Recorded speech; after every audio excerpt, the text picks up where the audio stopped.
Thank you. You may be seated. Good evening, ladies and gentlemen. The April 15th, 2026 meeting of the City Council will now come to order at 6 p.m. Winnie, may we have roll call, please? Jessica Ayers. Here. Nick Card. Here. Kevin Keating. Here. Mike Curlinger. Present. John Quinn. Here. Zach Smith. Here. Kevin Stein. And Garrett West. Here. We have 7 present. Thank you. We have a quorum. Before we proceed with tonight's meeting, City Attorney Eric Mitten has a statement for the audience. Thank you, Madam President. So this is for everyone who is here regarding the mountaintop matter. Yesterday, the applicant in the mountaintop matter filed what's called a writ of mandamus at the Jackson County Circuit Court. At least until the court takes some sort of action, this filing transfers jurisdiction from the City Council to the Circuit Court to be the deciding body on that. As a result, the City Council is not able to move forward with the public hearing scheduled for tonight as per state statute. That said, anyone who wishes to address City Council on anything related to the matter can use the public comment section of the agenda to do so. You're welcome to, but the Council by state statute is not allowed to make a decision on that matter tonight. That currently rests with the Circuit Court. Now, there have been some questions about this, the writ of mandamus and how that came about. The city's position is that there was no unreasonable delay from any party.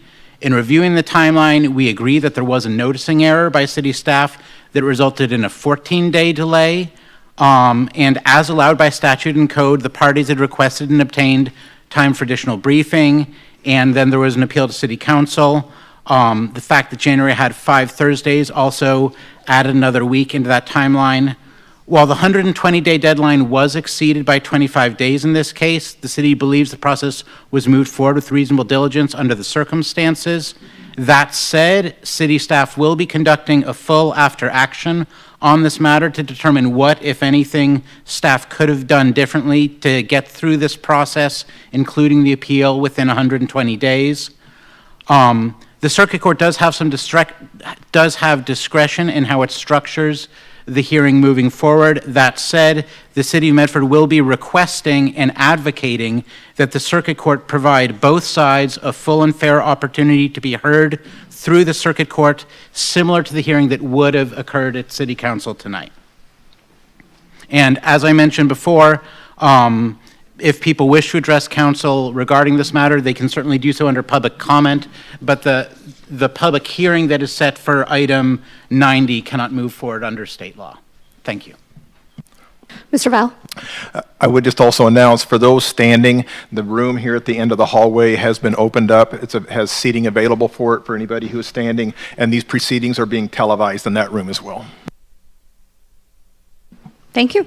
Okay, let's move on to item 20, City Manager reports. Mr. Val.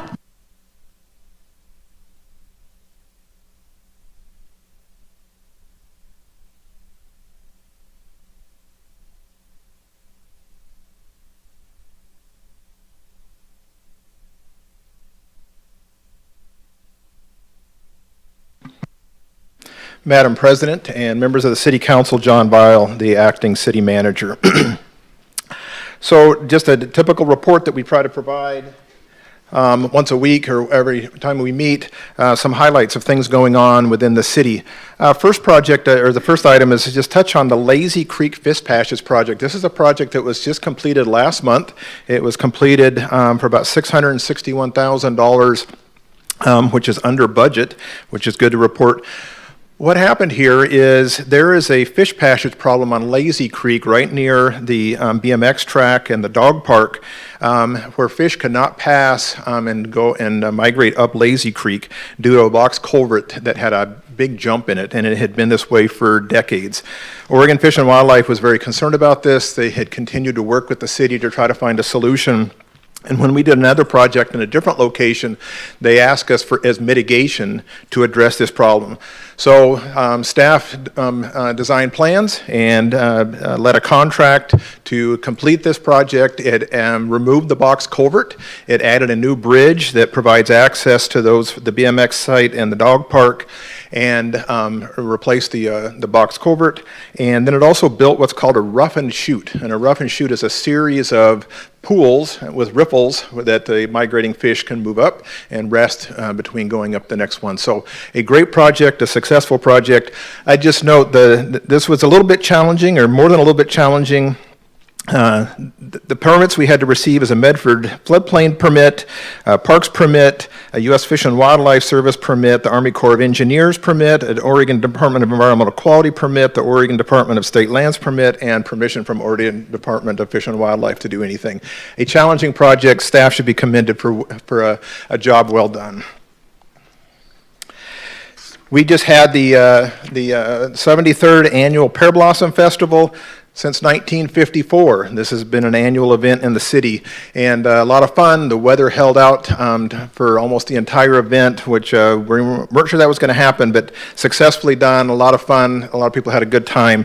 And I just want to recognize the Parks and Recreation and Facilities Department, Public Works, Fire, Police, and the Communications Department.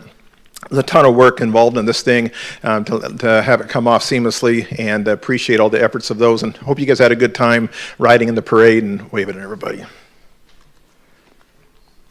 The Art Box program is something you've been aware of this project before, but we are now opened it up, and submissions are due on May 13th. So just to refresh your memory, we have a lot of signal controller boxes around town at the intersections that house the signal controllers. Some other cities have done this. It's a fun project where you can do some creative art and and beautify the downtown area. And so that has been opened up. The applications are due on the 13th. Artists can receive a $250 stipend to assist them with this effort.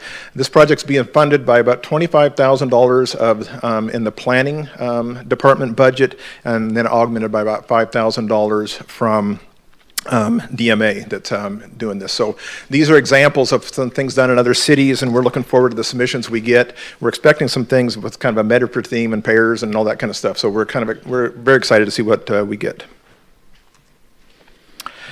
Free Chipper Days are coming up at the end of this month. This is the third year that we have done this. This is a program that's been funded through the Oregon State Fire Marshal. Aaron Ott has been successful getting these grants for several years now, and it's an opportunity to take yard debris and trimmings from everything that's growing like crazy right now in our yards, and have them chipped to help reduce fire danger. So it shows here the different times. One thing that I would note is in the past, we've not been able to pull this off on a Saturday on our weekend. We do have a Saturday this year on the first weekend of May to do this. Next week is our first town hall, one of two that we're doing on April 23rd. This is for wards 1 and 2. Our focus this year is on neighborhood, safety, streets, and parks. So we look forward to a successful town hall. We changed the format a little bit per your direction to where the first half an hour is kind of a meet and greet, a very informal thing. And then after that, we're having about an hour and a half of sit down where people can ask questions and staff and council can answer questions. It'll be moderated by our mayor, as we have done in the past. And then the second meeting for wards 2 and 4 is in May 21st. And lastly, just some upcoming meetings to give you a heads up on.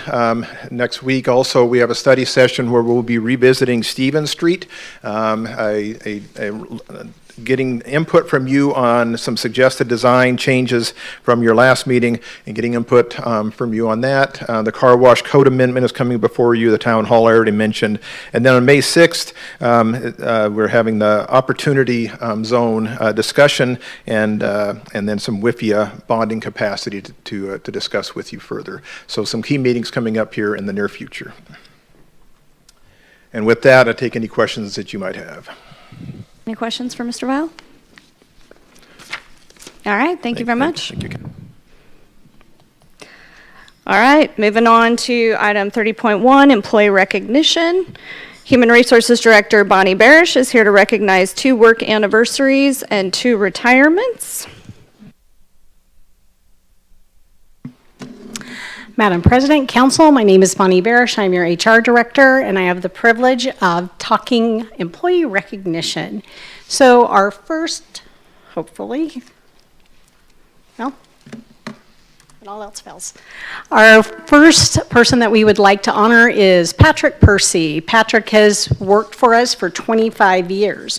So Patrick started his career with the city back on April 17th in 2001, and he started as a temporary employee. But like many great city stories, that's not where he stayed, because that doesn't last very long when you're a great worker. By September 2002, he was hired full-time, and within 1 month, clearly someone noticed his work ethic. He was promoted to the sewer department as a public works technician. Over the next 14 years, Patrick became an expert in pipeline cleaning and video inspection.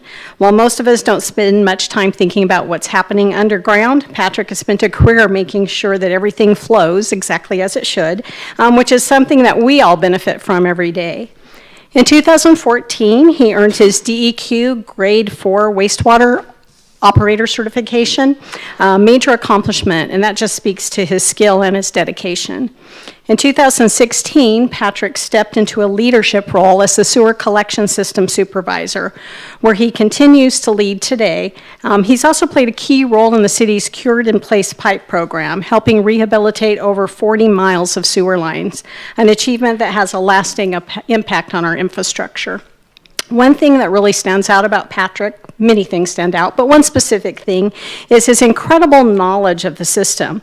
He can recall the condition of specific sewer lines from memory, which while we might think that's a bit odd or superhuman, it's an achievement that he has done for us. One thing else is that today I want to make sure that we are recognizing that 25 years of service and his strong commitment. Patrick's been married to his beautiful wife, Brooke, for 22 years, and he has a teenage son named Tannen. And when he is not doing sewer, all things sewer, he loves hunting and fishing. So please join me in congratulating Patrick on 25 years of service with the city.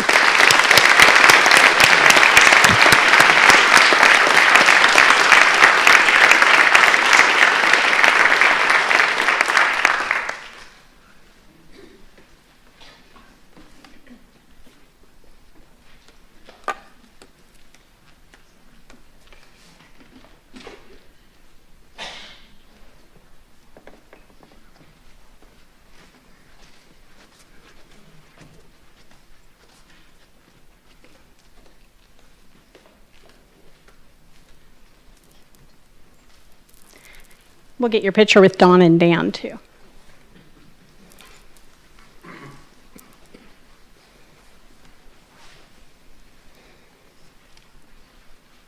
Put the box for the cup over there so it stores. Okay, perfect. Thank you, Patrick.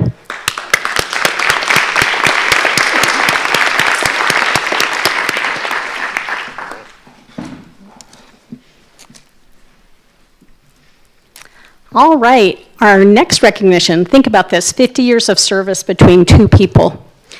Our next person is Jenny Bridges. Jenny is a police officer for us and has, as I said, 25 years. She began her career with the Medford Police Department in April of 2001 as a part-time community service officer. And clearly, it didn't take long for her to realize she was exactly where she belonged. By August of the same year, she moved into a full-time role, primarily serving at the North Medford High School, and building strong connections in the community early on. In 2002, she was promoted to a patrol officer, where she served the community through proactive policing, responding to calls, and connecting with the people she serves every day. In 2006, she took on a specialized role as a motor officer with the traffic team. I think that's interesting because I'm going to share that her cup says Motor Spice. So in her role with that, it meant traffic enforcement, collision reduction, and traffic safety education. So if you ever thought twice about your speed when you're driving through Medford, there's a good chance Jenny had something to do with it. In 2022, she stepped into the role of the training coordinator, taking on the important work of coordinating department-wide training. She is onboarding new employees and making sure everyone stays up to speed, which I'm sure you know is no small task. And just last year in 2005, she transitioned to her current role as Public Service Officer, where she continues to serve the community by providing timely, attentive, and friendly service to the public. One of the highlights of Ginny's career was being named Officer of the Year in 2019, an honor that speaks volumes about her professionalism, dedication, and the respect she's earned from her peers. But beyond all the titles and the roles, what really stands out is really who Ginny is. She is known for having one of the biggest hearts in the department, always willing to help each other and others, and making time for others, and always showing genuine care for coworkers and the community. So today, we are proud to recognize Ginny for 25 years of service to the city of Medford. Her career reflects dedication, compassion, and a true commitment to public service. Please help me congratulate Ginny on 25 years.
And now we are on to retirements.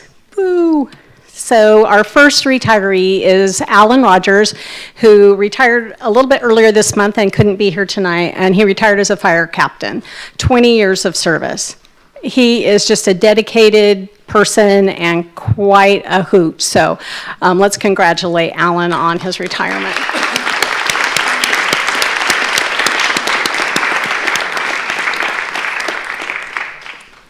And now I'd like to introduce Interim City Manager John Weil to talk about our next retiree. Go ahead and bring it up. Madam Chair and Council, John Weil again. It's my distinct pleasure to recognize Sam Barnum for his retirement after more than 30 years of service with the City of Medford. Sam grew up in a building contracting family, and he learned how to shoot a grade, frame a dormer on a gable roof, operate equipment, and work with the trades as a young man. Sam's hard work ethic and his pride in his work served him well, and he transitioned into a respected contractor in the Brogue Valley, building homes and commercial structures, he was known for his quality work, doing what he said he would do, and treating people fairly. While Sam was experiencing success as a contractor, stability for his growing family in a volatile building industry caused him to seek employment with the City of Medford, and he was hired as a senior building inspector in 1996. Sam's work ethic didn't change, and he found success in the building department, and in 2012, he was promoted to assistant building safety director, and in 2014 he was promoted to building safety director. Recently in 2024, Sam was promoted to the community development manager.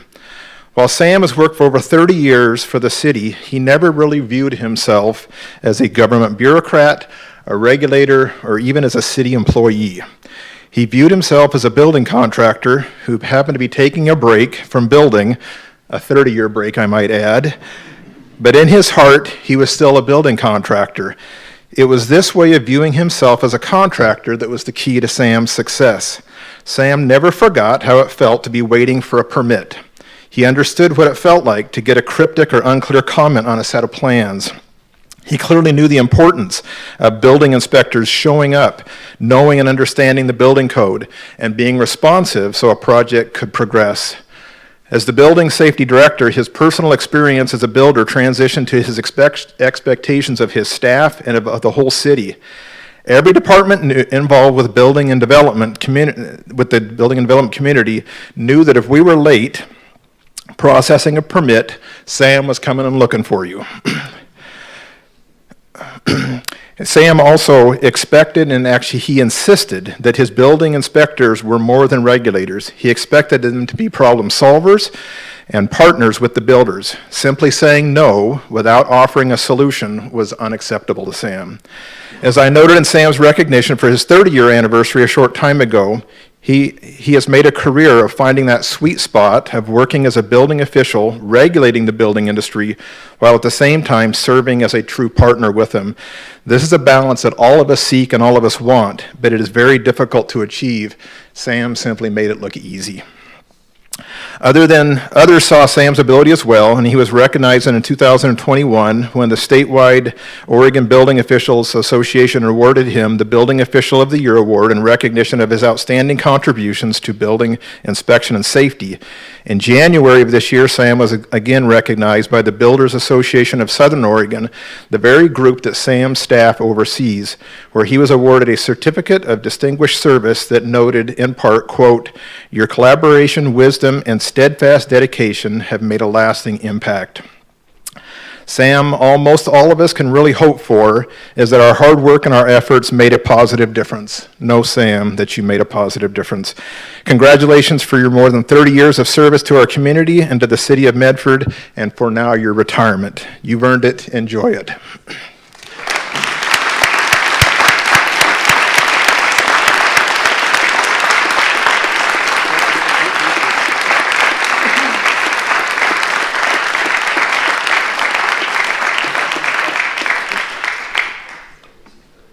If you put the watch down now and walk away, we won't be mad.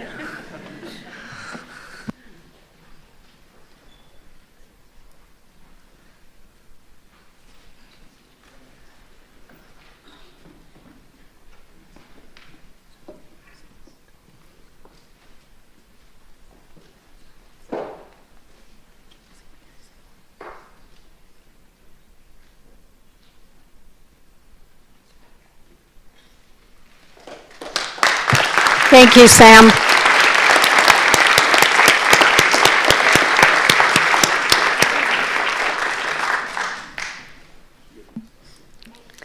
And that will conclude our employee recognition. Thank you, Bonnie. Congratulations to our outstanding employees and their many years of service. Sam, you're not leaving yet. See you sneaking out. I just have to add a comment, on my time with the Southern Oregon Builders Association and with various members of the development community, Sam is incredibly respected and liked, and it's going to be really sad to not have you around. So, and I will personally miss you as well. You better come back, serve on some committees or something. Okay. Congratulations.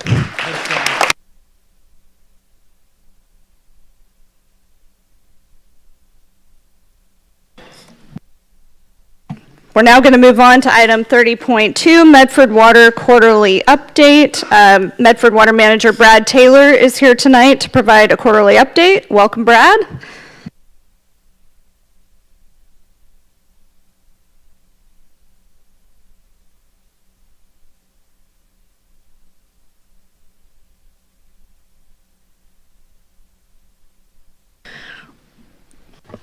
Before Brad gets started, I just want to say there might be a few open seats now for anyone that's standing.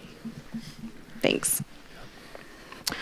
Madam President, members of council, Brad Taylor, General Manager of Medford Water, and I'm here tonight with Julie Smitherman, our Water Resources and Customer Service Manager.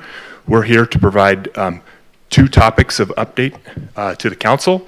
The first being a water supply update, and the second being an update on our Medford Water Operations Center. And so I will turn it now over to Julie to talk about water supply. Thank you, Brad. Good evening, counselors. Thank you for having us here tonight. Every time I start talking about water supply and drought, it rains or snows. So I'm going to just keep talking about it because we need this precipitation that we're getting right now. So as many of you are aware, and I'm pushing the right button. Do I need to use this one? I'm so sorry. Okay. Okay, great. Sorry about that. We had a less than ideal winter as it relates to snowpack and precipitation, and we had very warm conditions this year. So any precipitation we did get did not fall as snow, and instead came as rain. As you can see on that left, in that left picture there, that is the snow water equivalent. And we're not the only ones in our basin who have been facing some challenges. This is statewide. These conditions have persisted this year, and this is very similar to what we saw back in 2015, if anyone remembers the drought of 2015 that we had. The other graph on the right shows specifically to the upper Rogue River watershed. So that's where a lot of our water for Medford Water and surrounding communities comes from. You can see the blue line, which is last year's snowpack. The green is where about normal would be. And then the black is this year. And we've actually created a new low, unfortunately, this year. And as I understand it, I did see today that Crater Lake has only 11 inches of snow, and normally right about now they'd have over 100.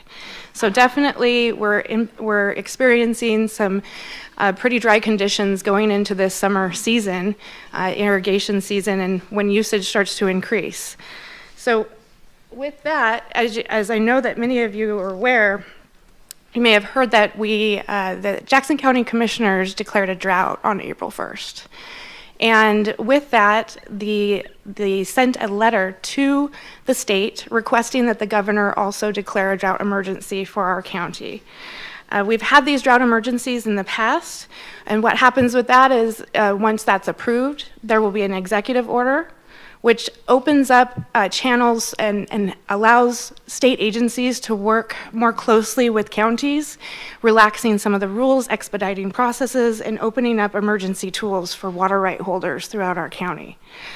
So it's really important that we do get some executive order like this, because it will help a lot of our communities, and especially a lot of our rural communities who rely on wells, and our irrigation districts who are relying on the water that's stored in the reservoirs up in the mountain lakes right now. So again, these tools are very important for our counties. As you can see, we're not the only county who's requesting these drought declarations. You can see that so far 3 of those counties up there have been approved, and the governor has issued executive orders for those counties. So we as Jackson County are just waiting to hear back from the governor on that. And generally speaking, the executive order provides greater awareness for the drought conditions that are persisting in our county. Like I said, it opens up tools, emergency tools for our water right holders throughout the county. Short-term emergency authorizations, those things, nothing permanent, it's typically short-term. And then if there is a really severe situation, the Oregon Water Resources Department can prioritize drinking water and stock watering over any other water uses. So that's really the general need and what comes out of doing a drought declaration for the county and for our region. This is not the first time, again, we've had drought. We had a drought declaration in 2015, in 2020, 21, 22, and 23. And then luckily in 24 and 25, we had really good water years. So it started to pull us out of that drought until this year. And now we're facing this again. Unfortunately, it's fairly common in the last 10 years for us to be experiencing these situations. So every water supply, there's several water supplies throughout our region and throughout our county, and they're all impacted a little bit differently from the drought. And with Medford Water, we have been very fortunate to have really good supplies of water. We have our sources at Big Butte Springs. As you can see there, it's a great picture of the springs. If you've ever had a chance to take a tour, it's a really incredible experience. We'll be doing a tour on May 19th up at the springs. Our secondary source is the Rogue River. So what we can't pull from the springs, we supplement and make up during the summer months from the Rogue River. Now, we serve not just the city of Medford and White City, but we also serve our partner cities of Eagle Point, Central Point, Jacksonville, Phoenix, Talent, and Ashland.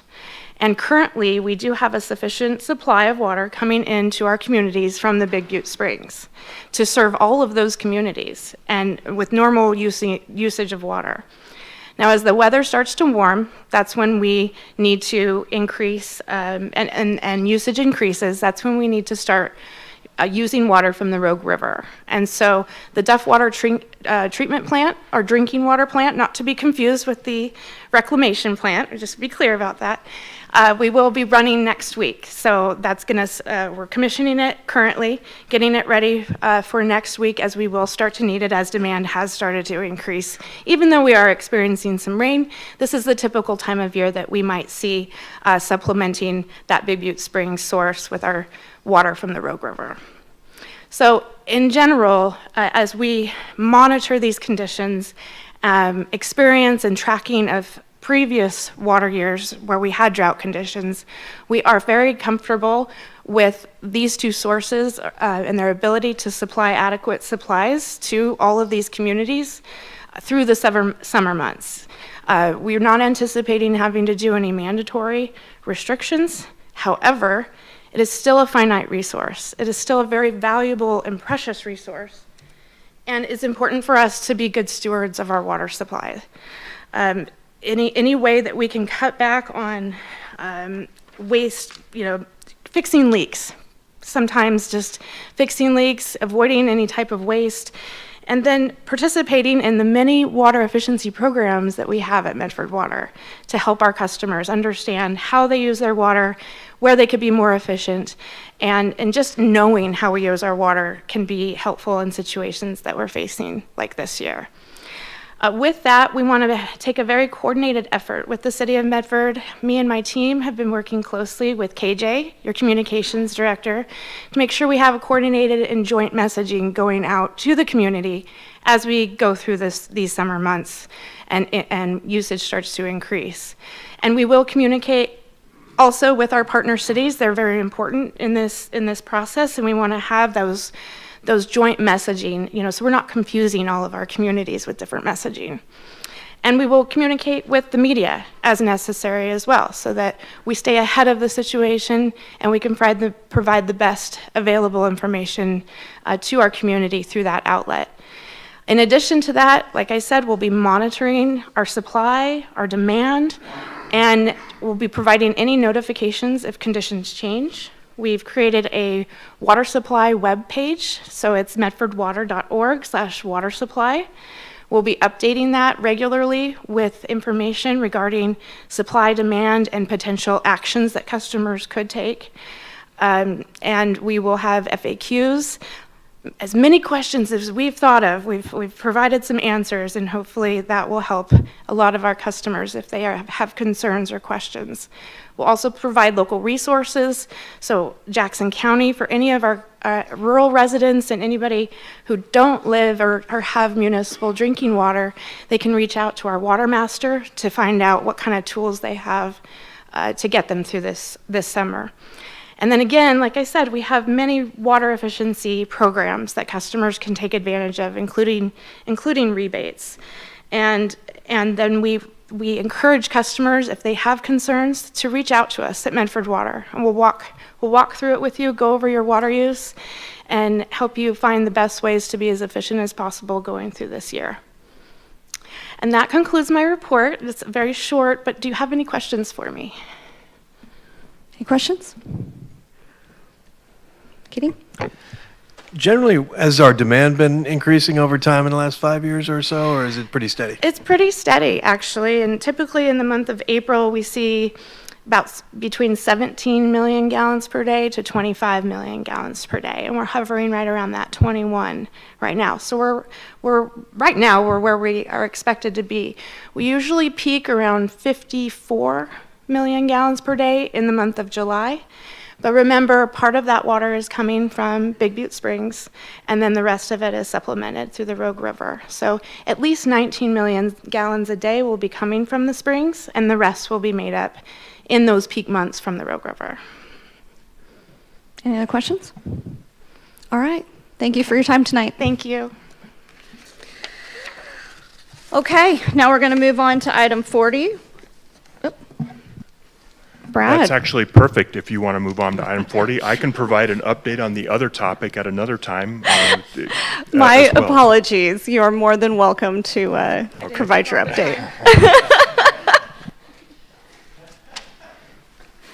All right, well, I'll move through this material fairly quickly just to provide an update to the council as it relates to our progress in building the Medford Water Operations Center. This facility is what will house the Medford Water Commission moving forward, and this includes both our administrative side of the organization along with our operational component. The project is constructed on a 10-acre site, and it consists of several components. We have a warehouse of around 7,000 square feet, office space of 29,000, and that includes conference rooms and lobby and common spaces and office and crew areas. Vehicle storage space, which we have both conditioned and open storage. Conditioned just means that it keeps equipment from freezing. So those two facilities together are around 26,000 square feet of building area. And then we have a decant facilities of around 6,600 square feet, and this facility is used for us to dump our truck that we use for excavation when we're doing main repair and or main replacement. The facility also includes fleet fueling. It gives us the capability to be able to have both storage for diesel fuel and gasoline fuel, and it also includes a 60-foot communication tower. Just a quick look at the site. We're out on Industry Drive, 4677 Industry Drive. It's just south of Vilas Road, between the viaduct and the airport, essentially. We have a construction budget for the project of around $35 million. This includes owner furnishing and owner equipment that is in addition to the construction contract. This project is a WIFIA funded project. You all are familiar with WIFIA funding as it relates to city activities as too. We're currently on budget in this project, and we're scheduled for completion at the end of this calendar year. And I'll move through the next few pictures just really quick. I will note that we are going to have indoor toilets in the building when we get finished. These are just temporary.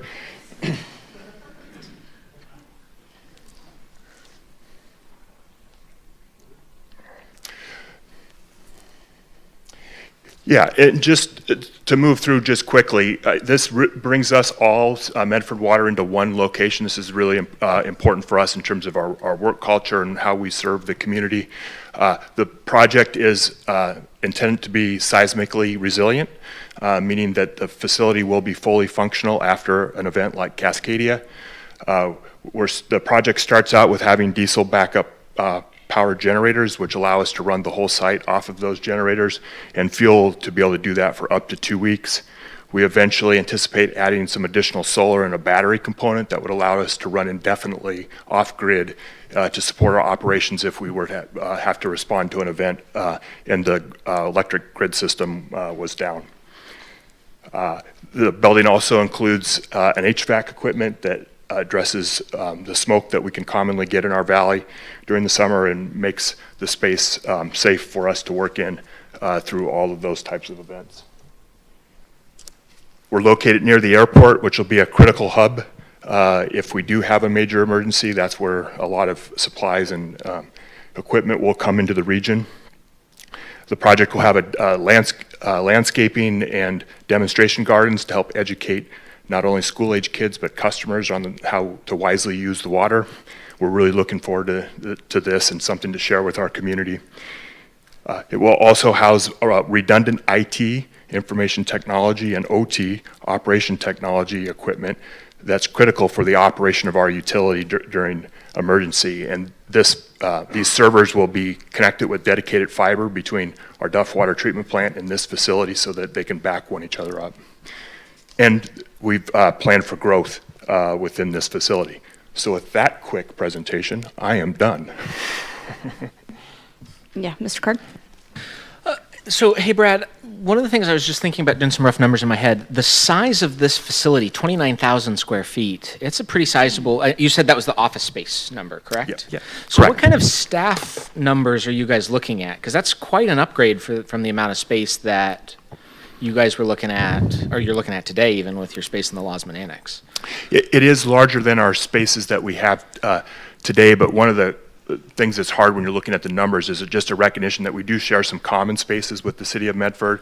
For example, we use the Prescott room, we use the hallway and the bathrooms and conference rooms at the annex, same down at the service center. So today we're sitting between those two facilities, we're sitting somewhere around 15 to 17,000 square feet currently. And so this facility is built for the future.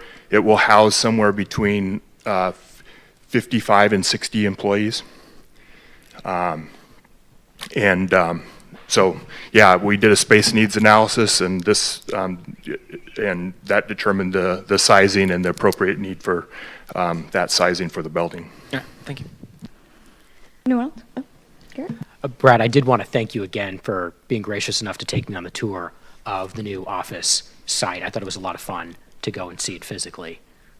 And then I did want to comment, with the drought conditions that we're facing.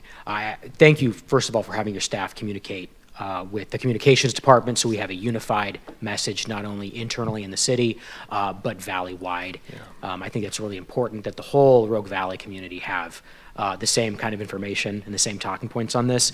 And if there are problems in the drought and you feel like you lack some legal powers to make sure that we're preserving water adequately, I hope you will communicate that to the council so that we can figure out how to provide you with the resources that you need. So thank you very much. Thank you for the comments and the suggestion. That's a great input, and it's something that would be a good project between us working with the city to accomplish. So thank you. All right. All right, thanks again, Brad. Okay, now we can move on to item 40, or requests and communication. The City Council sets aside 30 minutes for in-person public comments. Comments are limited to 2 minutes per person or organization.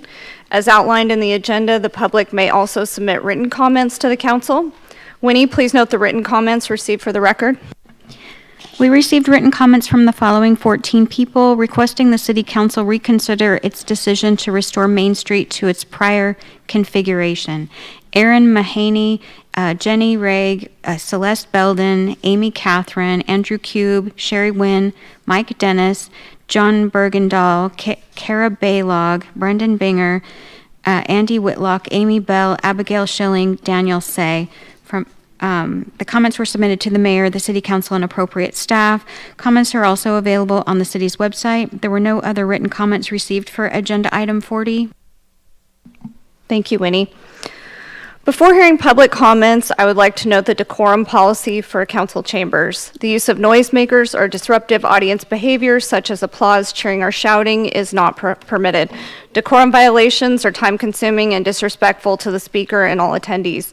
Failure to follow the basic standards of decorum may result in removal from the meeting. Finally, I would like to emphasize that this is your opportunity to provide comments to the council and is not intended to be a time for question and answers. If you have completed a public comment form, please come to the front of the room when your name is called. The time is 6:44 p.m. Public comments will be heard until 7:14. Winnie, has anyone completed a public comment form for tonight's meeting? Yes, Madam President, we have quite a few. So I'll call out 3. It's Diana Anderson, Julie Calvo, and Dusty Wynn are the first 3. Thank you. Please come down.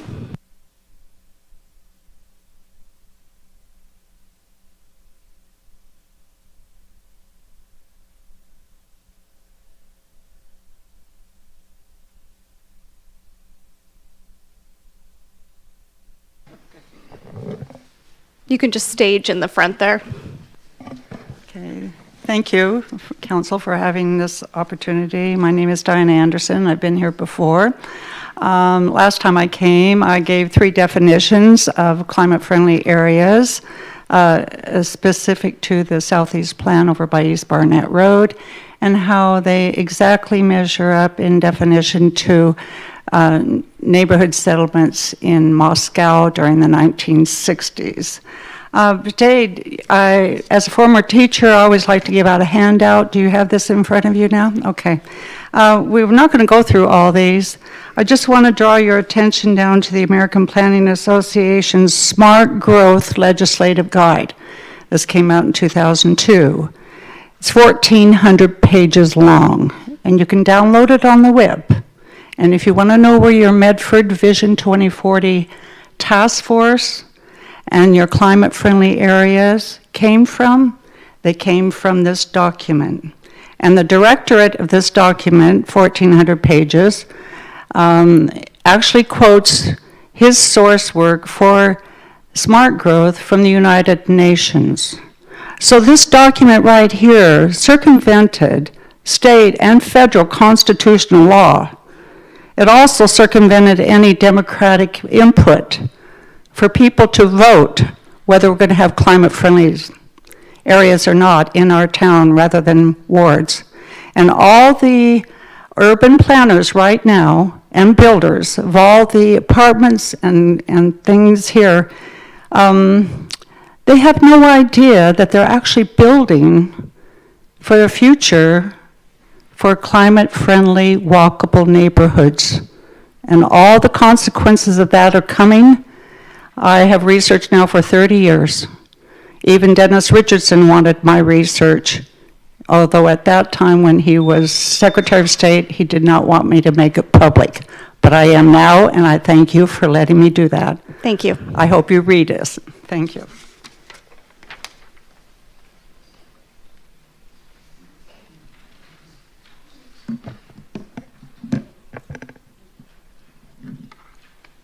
Members of City Council, my name is Julie Calvo. I was here a year ago to tell you we had received notice about Mountaintop Village. I am back today under very different circumstances. Most of the people here tonight are my neighbors, and I am so proud to call all of you my neighbors. We have worked so closely together within what the city asked us to do. Because we showed up, we did the work, we followed every rule that planning gave us in the Mountaintop Village process. But I'm here because I feel completely disenfranchised, not by the developer, but by my city.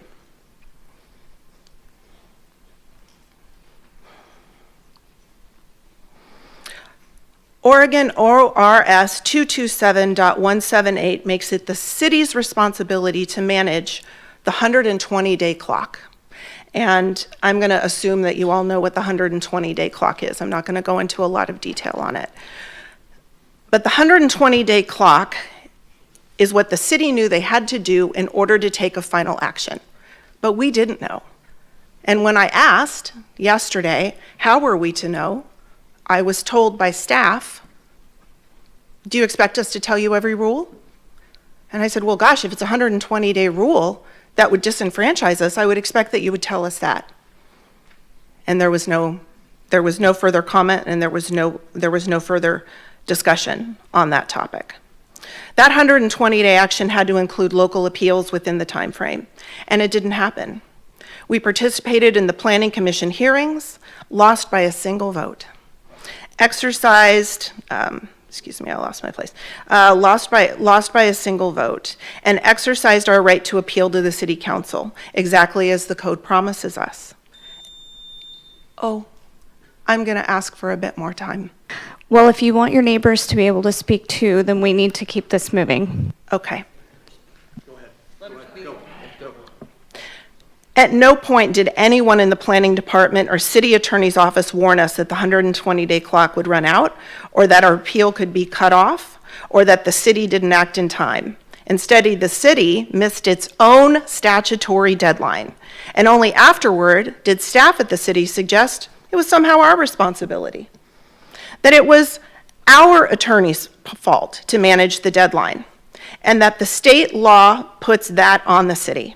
I'm grateful to have access to Greg Hathaway, who's a very knowledgeable land use attorney, who's made it clear to us that that statute rests solely with the city to do whatever they have to make sure that the 120 days is met and that our due process is met. I'm very disappointed in Mr. Mitten's comments and not taking the responsibility. But I am looking forward to winning it with you and working with you for our community to win at court based on the city's actions. Thank you for the opportunity to speak. Thank you.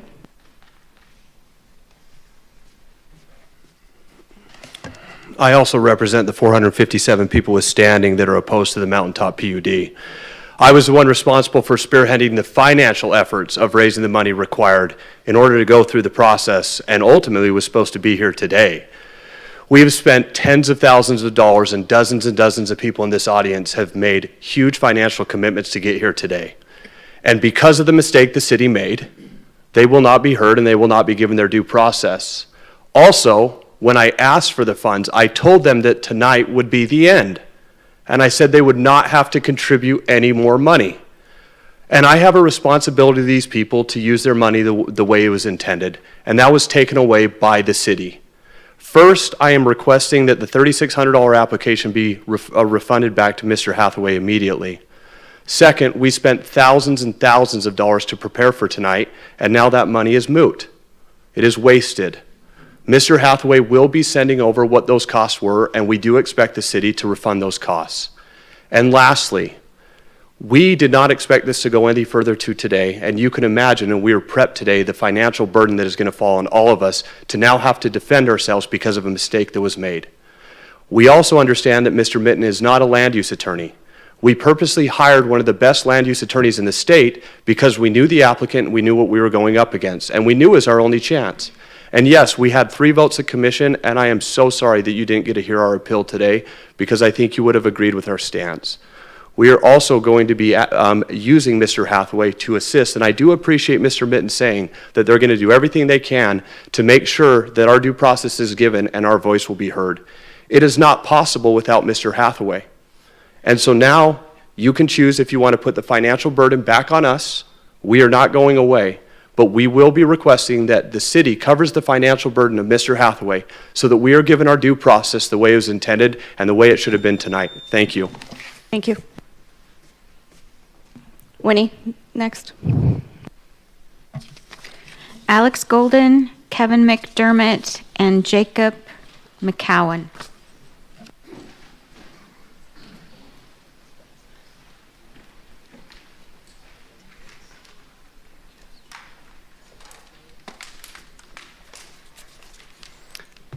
Hello again, Alex Golden, Ward 4.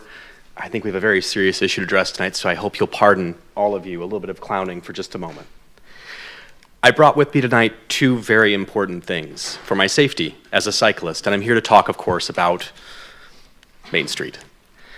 This one protects my head in the event that I should fall off my bicycle because I value my brain for whatever reason. This wonderful lace number was gifted to me by a friend who knows I like to bike. And when I'm biking around town, especially when I have my kid with me, I draw loads of attention wearing this thing. And we love to joke about it. We call this color "Don't Hit Me Orange" in the cycling community. And that little bit of dark humor is a way of kind of relieving the notion that I have to share the road constantly and regrettably with very large automobiles that are growing ever larger, filled with ever larger screens. And nowadays, filled with one of 2 populations, predominantly younger people who are more used to screens than cars, and people who are not used to having any screens in their cars whatsoever.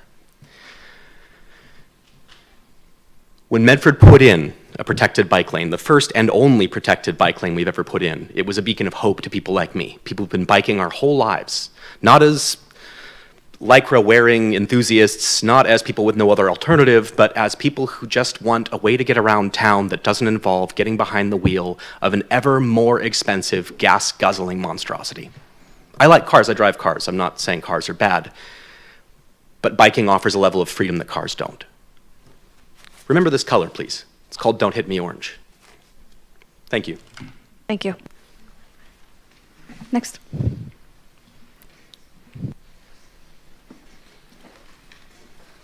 Okay. Madam President, council members, my name is Kevin McDermott. I'm a homeowner up in Vista Point, 17 years, and I'd like to make some comments about the Mountaintop Village project. Yesterday, when I found out that this was canceled for tonight, I was very confused. I didn't understand what happened. So I wrote a few things down a couple hours ago. When did the 120-day clock start? What is that date if the developer continues to move the Planning Commission meeting dates? Does the clock date start or change? September 26, 25 was a dated application presented on 15 October in a Zoom meeting, and then from that Zoom meeting, they thought the first date for a planning meeting would be 11 December. That was then changed to 12 February, and then it was changed to 8 January, and the final change was to 22 January. Additional time provided after that January 22 meeting that was held, there were 3 7-day periods which took it to 12 February. Then the Planning Commission took an additional 2 weeks to prepare for Planning Commission public decision meeting, which occurred on 26 February. Subsequently, 2 more weeks were taken to make the final decision date of March 12th. The mailing date was then, notices were sent out March 17th, and the final date for filing an appeal was March 31st. And so an appeal was filed, and Medford City Council was scheduled to conduct a public hearing on the decision appeal, on 15 April, today. But the letter said 2006. Anyway, I submit that the fault does not rest with the Vista Point homeowners. Did the clock run out on March 21st, 26? Why? Should the clock time have been extended due to the additional time periods allowed before the Planning Commission's decision? There needs to be some recompense to the injured party, Vista Point homeowners. And the clock should be reset to allow for an appropriate City Council review and decision for the City of Medford. Thank you. Thank you. Next.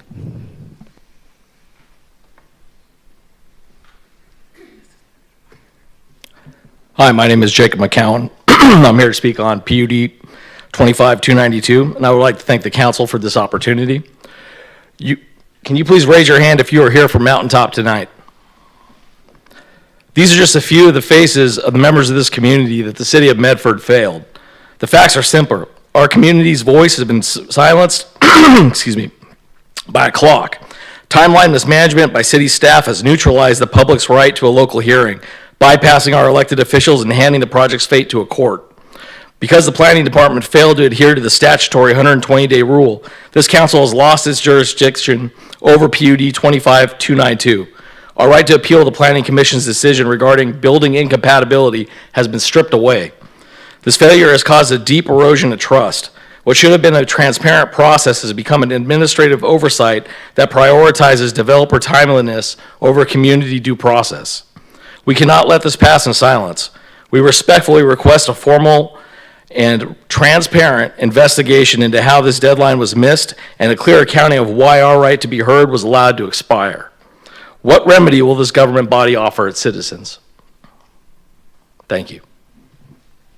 Thank you. Winnie? Mike Crennan, Nancy Lane, and Steve Sabin.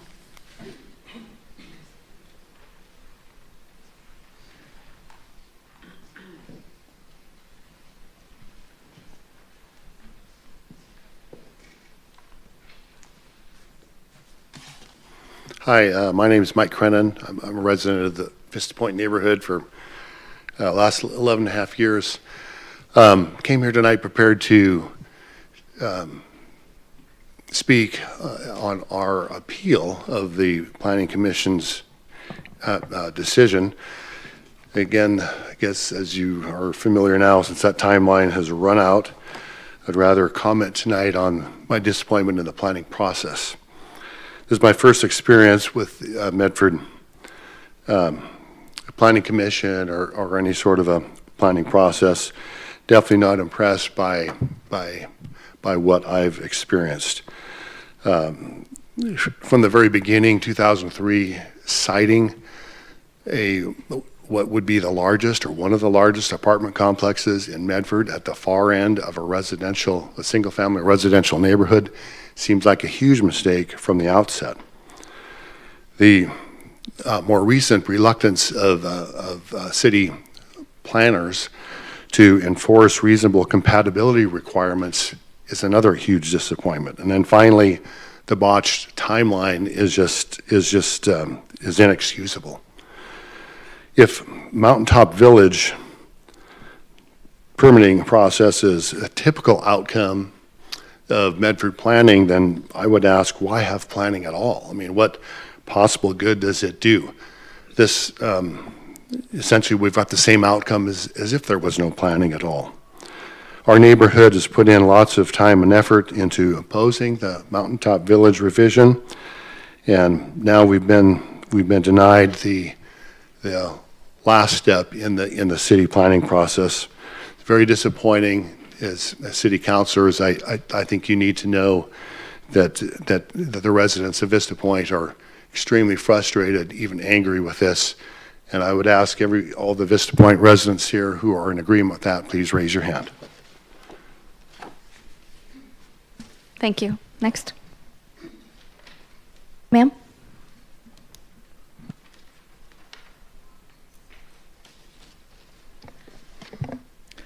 I'm Nancy Lane. I'm a resident of the Vista Point neighborhood, and thank you all, counselors. It's said that all government is local. I think the council members can appreciate that concept by looking around to see this group of Vista Point homeowners who are organized, united, invested, and determined to achieve a result that serves all of us. Our leaders and supporters have worked diligently to present the city our shared concerns. It is disappointing that the City Council has allowed the process given us to be heard to be changed on short notice. It is also disappointing that those who are elected, appointed, or hired to make decisions and have authority over outcomes that so greatly impact our community would distort the concept of compatibility to achieve an outcome not respecting the best interests of the constituency. In summary, I expect a fair and complete appeal process. All of us have spent time and money in good faith, and any additional costs incurred by this change in the appeal process should be reimbursed. Thank you. Thank you. Winnie? So the next three would be Llewellyn Crennan, Jacob McCowan, and Rebecca Estrella.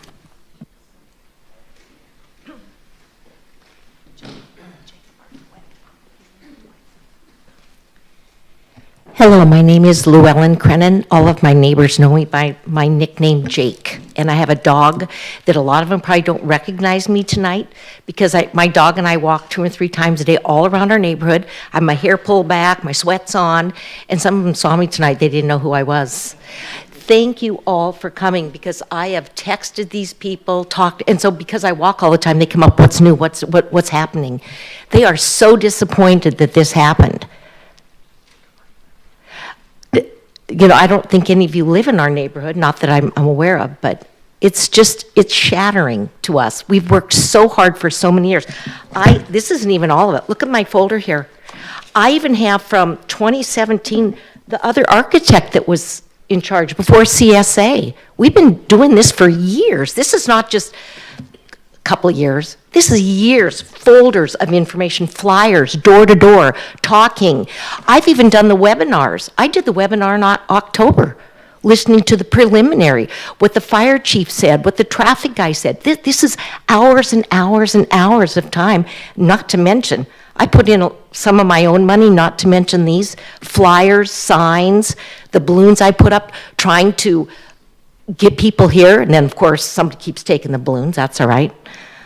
I've spent a lot of money at Dollar Tree. But you know what?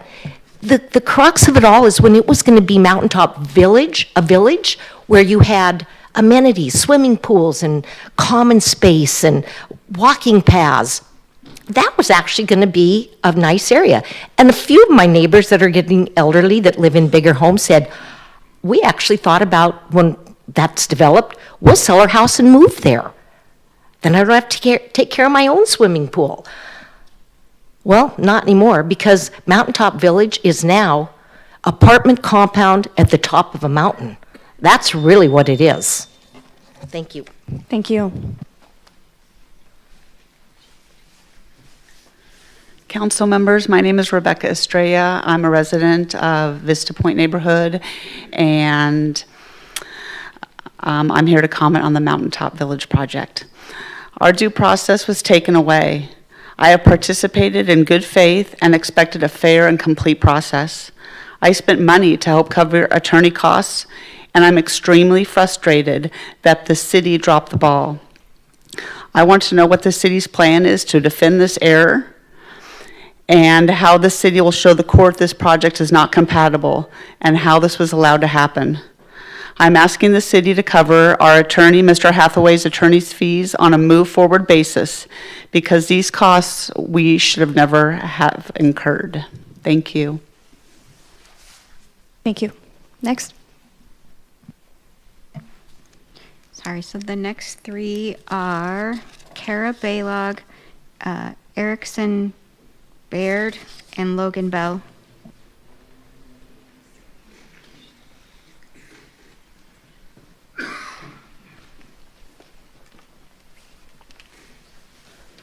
Hello, thank you again. I came here in February to talk about the Main Street bike lane, but today I want to speak in support of the Transportation Safety Action Plan. I really appreciated the gentleman who came up with his "Don't Kill Me" suit. We do often have to have a lot of that very morbid humor with us, because every time I go on my bike, I wonder if it's the last time I'm going to be alive. I want to bring to your attention, if you don't already know, there was a gentleman who was killed on McAndrews, 65-year-old man. And this hits because I ride down with my kids every 2 days a week on McAndrews. We go on the sidewalk because we could not vehicularly cycle even if we wanted to. But that is our only access to the Greenway, which we then take to go onto Main Street. What Medford offers us right now is a chance to be illegal or to die in places like McAndrews. And you're offering us that one beacon of hope on Main Street to take out. Buffered bike lanes are the only way to ensure that both cars and bikes can peacefully coexist. Paint will not protect my children. It will not protect myself. There are people who do not want to or cannot use cars, and if you force us to only be a car-based city, you are putting us behind a wall. You are saying you must have 2 tons of steel in order to engage in public life in this city. And I know Medford can be better than that. So I want to again just say I really support the Transportation Action Plan, and I appreciate the passion for the people from Mountaintop. This is the first time hearing of it, but it's also stupid to have a high-density building way far out. You do that in the middle of town, and that way people can actually walk around and go do things. Okay, that's it. Sorry. Thank you. Thank you. I like these bike people. All right, Erickson Baird, resident in Vista Point neighborhood. Good evening. I'm disappointed in this, and this community has every right to be as well. We showed up in good faith. We followed your procedures. We gave our time, we gave our energy, and we gave our money to participate in this process. And you failed us. Kelly Aiken, Eric Minton, I'm disappointed in you. You have been on the developer's side since the beginning with your biased comments, selective commenting, and now this. Eric, I appreciate that you actually look us in the eye. I'm disappointed in Kelly hiding in the back, in the hallway back there. That's not how you take accountability. Because of this failure to complete this process properly and on time, the public lost its chance to be heard, that the way we were supposed to be heard. Now this matter is in the court, and our community is the one paying the price for their incompetence, and that is unacceptable. We did our part, and your staff did not. I would like you guys to fix this. Thank you. Thank you.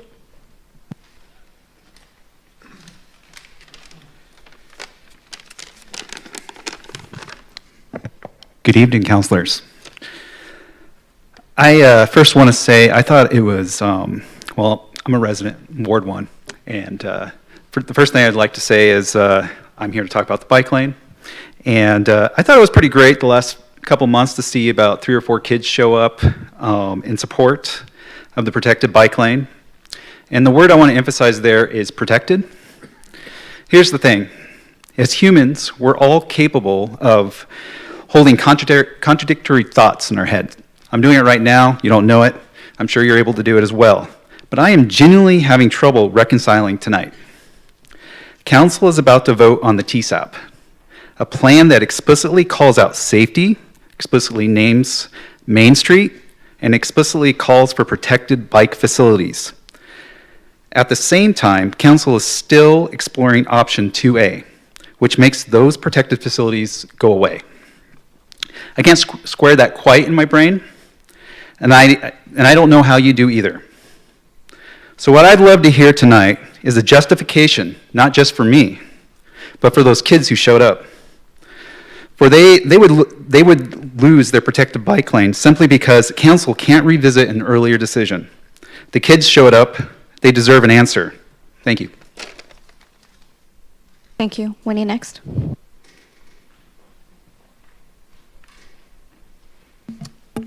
Virginia Cannon, Sean Rhimes, and Hello Ben Shahar. Okay. Come on down.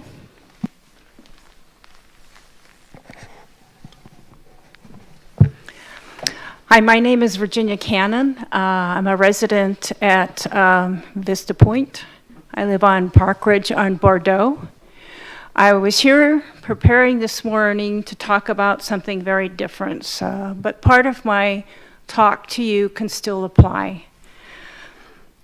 We have our elected officials, and we vote you into office, maybe not necessarily all of you, but in general, because we look to you to protect us, to make sure that you have our safety in concern. So we are hardworking families. We pay our taxes. We support local businesses. We raise our children to obey laws. They have to go to school. We have what I call a social contract. We support each other. You look out for our interests. We provide the backbone for Medford. And that was broken, and I just could not get my mind around it. Like, what happened? And so then we have this meeting about the hearing. I'm going, well, why did they drop the ball? I got all my information from the city council. We were very accurate. We made sure we followed all the rules. We invested money to hire an attorney because why? We're not legal people. We're not involved in the government. We're supporting, we're working, we're taking care of our families. We have the trust that you will take care of us. And that trust was broken. By what? By somebody dropping the ball and, oh, we're going to look at a way to reprimand the person who did this? But unfortunately, the repercussions are going to be a lot more than just the apartment complex being built, because there's going to be a lot of consequences that unfortunately you're not going to hear about today, that you will hear about in the news. The consequences of bringing so many people into one isolated area in a high fire zone. So be prepared. Thank you.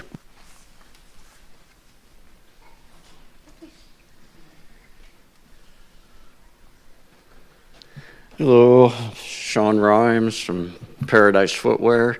I'm here to talk about Main Street. First, on this issue on Main Street, I want to thank y'all for all of y'all for the hard work y'all have been doing to figure this out. I know it's controversial. People are on different sides of things, but from what I've seen here is functional representative government, and I appreciate it, and I know it's hard. What I saw proposed, the new one with the angled parking, 45-degree parking, to me, it looks great. 40 extra spaces is huge. We're talking a 30% increase in the resource that is the #1 complaint for coming downtown, and that's parking. That's a big number. So I'm for that, but I would ask you all to do it the right way. The evidence that's out there shows it's better to have back-end parking for angled parking than front-end. The studies show it's safer, and that's important. I don't have much time to go through it. But the vast majority of fatalities, parking-related fatality accidents, and serious injury accidents happen when backing up. And you greatly mitigate that when you back into the spot as opposed to backing out. So I would ask y'all to please consider that option. Thank you.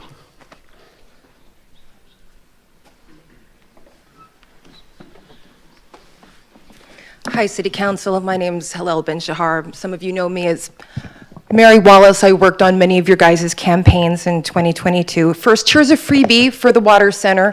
I did a presentation, I think, at the end of October, beginning of November at the Jackson County Commissioners meeting, where I highlighted how our invasive blackberries actually use up more water per square inch than cannabis grows, high-yield cannabis grows. So basically, these invasive blackberries that have taken over the valley are draining out the water from our water tables that we rely on for water. So if we actually had people come in and rip those out by the roots instead of defoliating them, we'd have a lot more water. I don't think anyone acted on this. So first, the rhetorical. Is it just if one must pay for a chance to access justice? No. No, it's not. So when it takes 7 years of law school in order to be qualified by the Bar Association to practice law, that means there's no way you can represent yourself pro se, because you can't practice law without that 7 years of study.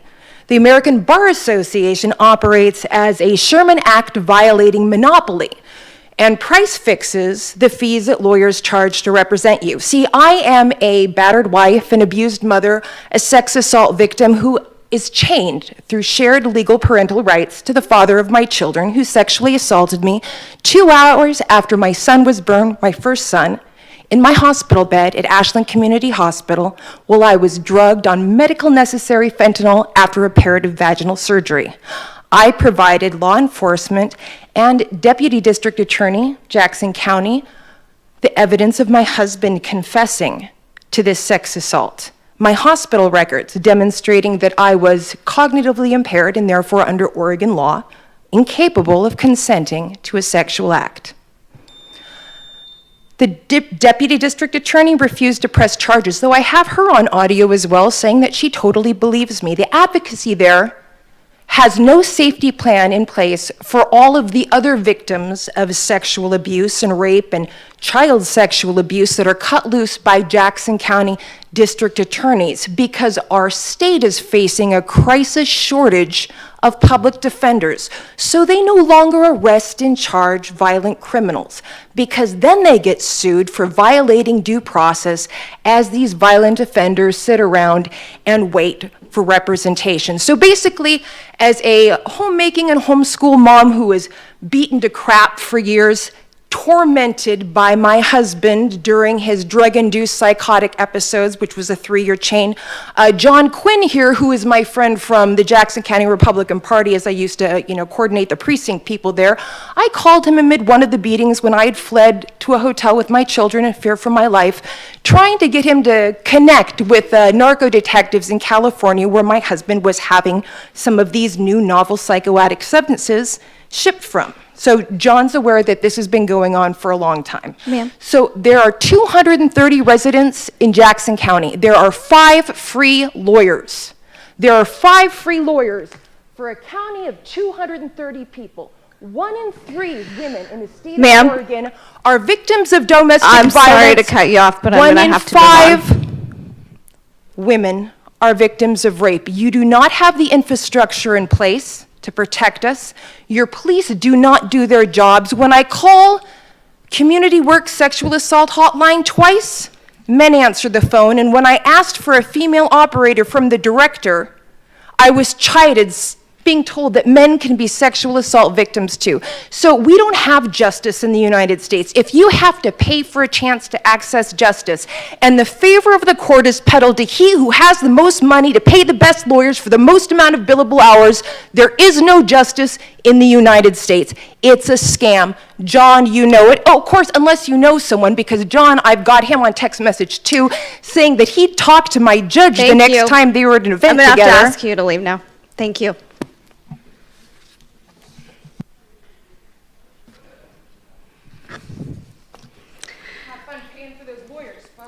It is now 7:20 and the time for public comments has ended.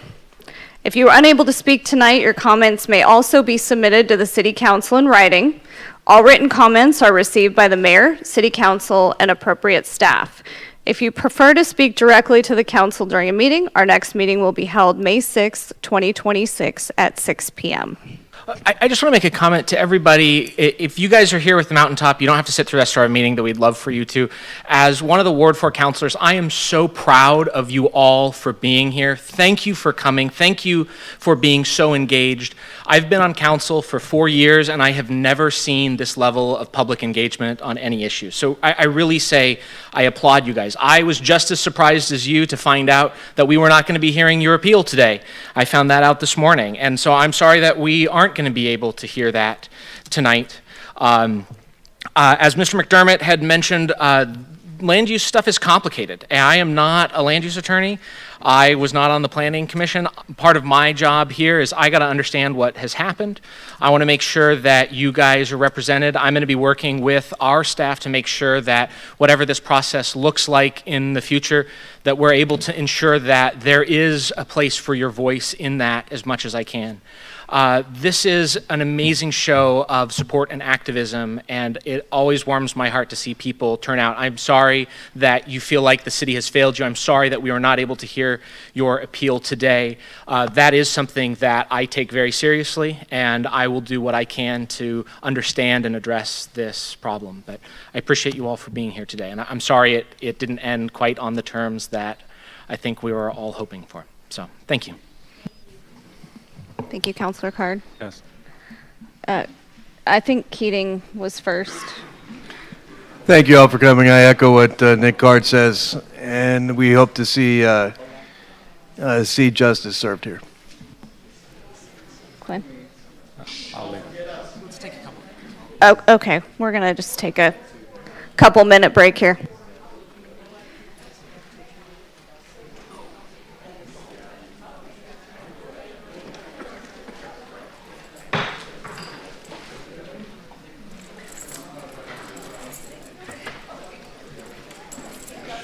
I was going to go talk to the judge after I was going to go for a hearing.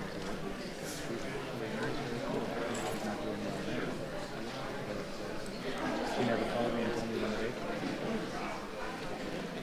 I feel bad for him. Yeah, she doesn't look good.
Approval or correction of the April 1st, 2026 meeting minutes. We have all received the draft minutes from the April 1st, 2026 meeting. Does anyone have any revisions or corrections to those minutes? Okay. Seeing none, the minutes will stand as submitted. There are no items on the consent calendar tonight, so we'll pass that. Item 80, ordinances and resolutions. There are 3 items for consideration tonight. Mr. Minton. Thank you, Madam President. Item 80.1 is Council Bill 2026-26, a resolution approving and adopting the 2026 City of Medford Transportation Safety Action Plan. Thank you very much. Would anyone like a staff report, or do we have a motion? I move to approve Council Bill 2026-26. Second. Any discussion? All right, Winnie, can we have the roll, please? Mike Kurlinger. Oh, excuse me, Garrett West. Yes. Mike Kurlinger. Yes. Jessica Ayers. Yes. Kevin Stein. Yes. Zach Smith. Yes. John Quinn. Nick Card. Yes. And Kevin Keating. Yes. We have 8 yes. Great, that passes. Item 80.2. Item 80.2 is Council Bill 2026-27, a resolution approving and authorizing submission of an application to Federal Highway Administration under the Safe Streets for All grant program in the amount of $10 million for the Table Rock Road Improvement Project and providing a letter of support for the application. All right, staff report on that one. Motion? I move to approve Council Bill 2026-27. Second. Discussion on that item? Just a point of clarification, and I think we discussed this at our last study session, but using Stevens Street as a good point of reference, like we have seen, sometimes the strings tied to certain grants are a little too heavy to be worth tugging on. Are we worried about that coming into play with this grant? Like we're going to be trying to fit, in order to satisfy the requirements of the grant, we have to fit facilities that don't functionally make sense in this project. What I would say on this particular one is dealing with a project like this where we're reconstructing the road, we're going to be dealing with the Oregon Bike Bill, whether or not we receive grant funds. And so that's an analysis that would have to occur whether or not grant funds are at play here. Just to address Mr. Kurlinger's a point, like personally, as someone who looks at this and is fairly familiar with these programs, the requirements that we're going to be under to reconstruct Table Rock Road based on simply the state laws of the reconstruction are far more onerous than anything that would be attached to us by way of the Safe Streets for All program. It's going to basically allow us to build this, which is a massive undertaking, the improvements necessary for Table Rock Road. This is going to be one of the biggest urban street projects I think we'll undertake in a long time. So I don't see how we do this without this kind of grant money, and it's not going to add strings that are any worse than what the state's already strung us along with. I'd just like to commend Mr. Card on his use of the word onerous. Word of the day. All right, any other discussion? Okay, roll call, please. Garrett West. Yes. Kevin Keating. Yes. Kevin Stein. Yes. John Quinn. Yes. Nick Card. Yes. Jessica Ayers. Yes. Mike Kurlinger. Yes. And Zach Smith. Yes. We have 8 yes. Okay, that item passes. 80.3, Council Bill 2026-28. Thank you, Madam President. 2026-28 is an ordinance approving and authorizing execution of a contract in the amount of $2,270,000, $413.63 with Central Pipeline, Inc. to perform street improvements on Manzanita Street, as well as portions of Court Street, Boardman Street, Beatty Street, Niantic Street, and North Riverside Avenue. This is contingent on Mura approving funding. All right, staff report, Card. I move to approve Council Bill 2026-28. Second. I was wondering if we were just going to let that one die. Then what will we talk about at Mura? Yeah. Okay, any other discussion on this one? Yeah. I have a conflict of interest on this one, so I will be abstaining. Thank you. Anyone else? All right, roll call, please. Nick Card. Yes. Kevin Stein. Yes. Zach Smith. Yes. Garrett West. Abstain. John Quinn. Yes. Jessica Ayers. Yes. Kevin Keating. Yes. And Mike Kurlinger. Yes. We have 7 yes and 1 abstention.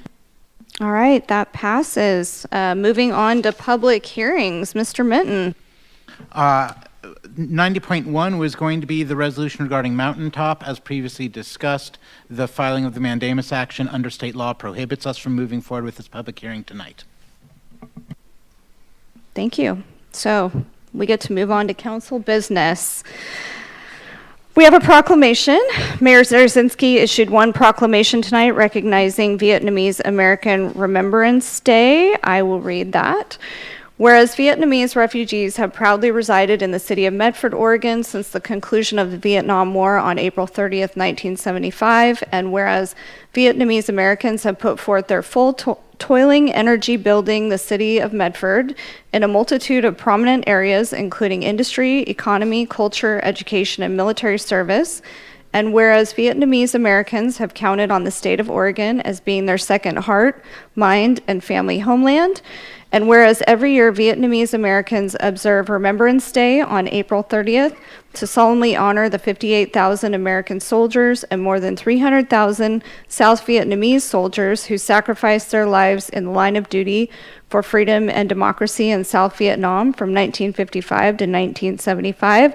Now, therefore, I, Michael Zarazinski, Mayor of Medford, Oregon, do hereby proclaim April 30th, 2026 as Vietnamese American Remembrance Day, and I encourage all to join in the reverent recognition of this cultural heritage celebration.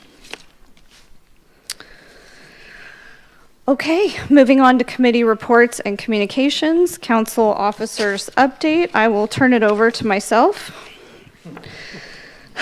So tonight we talked about tonight's council meeting. We talked about photo speed enforcement review. There was a large meeting held with staff and courts.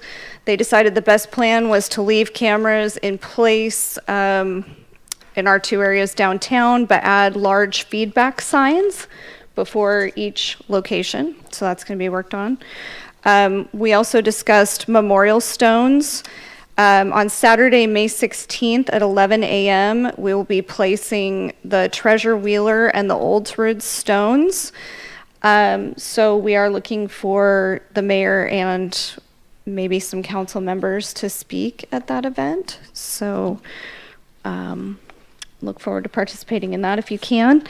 And then lastly, Councilor Card wants to say something about our favorite topic. Oh, Main Street, yes. So just sort of something to finish up after the study session we discussed, as you recall, last week at our study session, the new option 2A, which was the angle parking option.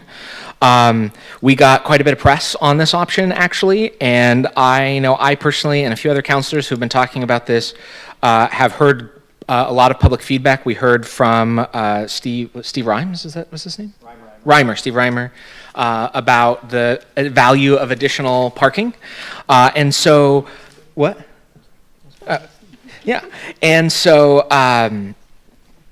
like I said, as we had discussed here, this proposal adds 40 parking spots, a bike lane, and returns parking to the curb, which are all good things that we've been looking for. We've heard a lot of positive feedback from the community looking for these kind of things, and it gets away from sort of that weird floating island effect that we have seen with our current proposal. After discussing with staff, timeline issues push us towards taking action today on this matter. Failure to act in a timely manner may result in us not having the time to complete this restriping this year, which would mean we're going to have to retain the cycle track configuration another year, and I know that's unacceptable to me and so many of our residents. So I move that council rescind resolution number 2026-07, directing staff to return Main Street to the previous 3-lane configuration. I further move that council direct staff to restripe Main Street to option 2A, described as angle parking on the left curb, 2 travel lanes, a bike lane, and parallel parking adjacent to the right curb. Second. Just want to, We do. process. Mr. Mitten. And just as a procedural note, as the, we would ultimately need a resolution to rescind a resolution. If there is a yes vote on this motion tonight, at a later date, staff would need to bring a resolution ratifying this motion. Thank you. Winnie, can you call the roll, please? Well, Or- discussion. oh, I don't want to talk about this anymore. All right, let's talk about it. So I just want to say, since this is my motion, I said basically everything I need to say last week. I'm not going to bore you all with it again. I hope to have your support. I think this is the right thing for Medford. Thank you. Curlinger? I don't think it's a seat. Well, I wanted diagonal parking from the very beginning. You did? It's the card Curlinger option. It was the Curlinger option at first. Yeah, I mean, it's no secret. I think that the bike lane has been really disruptive. Some of the main concerns have actually been the bottleneck and the awkward parking more than anything to do with cycling. I've said from the beginning we need to find the most reasonable compromise that we can that makes sense for the most people. Personally, this isn't my A1 number one favorite ever, but based on a lot of conversation, I want to remind people as it stands now, if we do nothing or if this fails, we are going back to 3 lanes with 0 biking infrastructure, which I do not think is a reasonable compromise.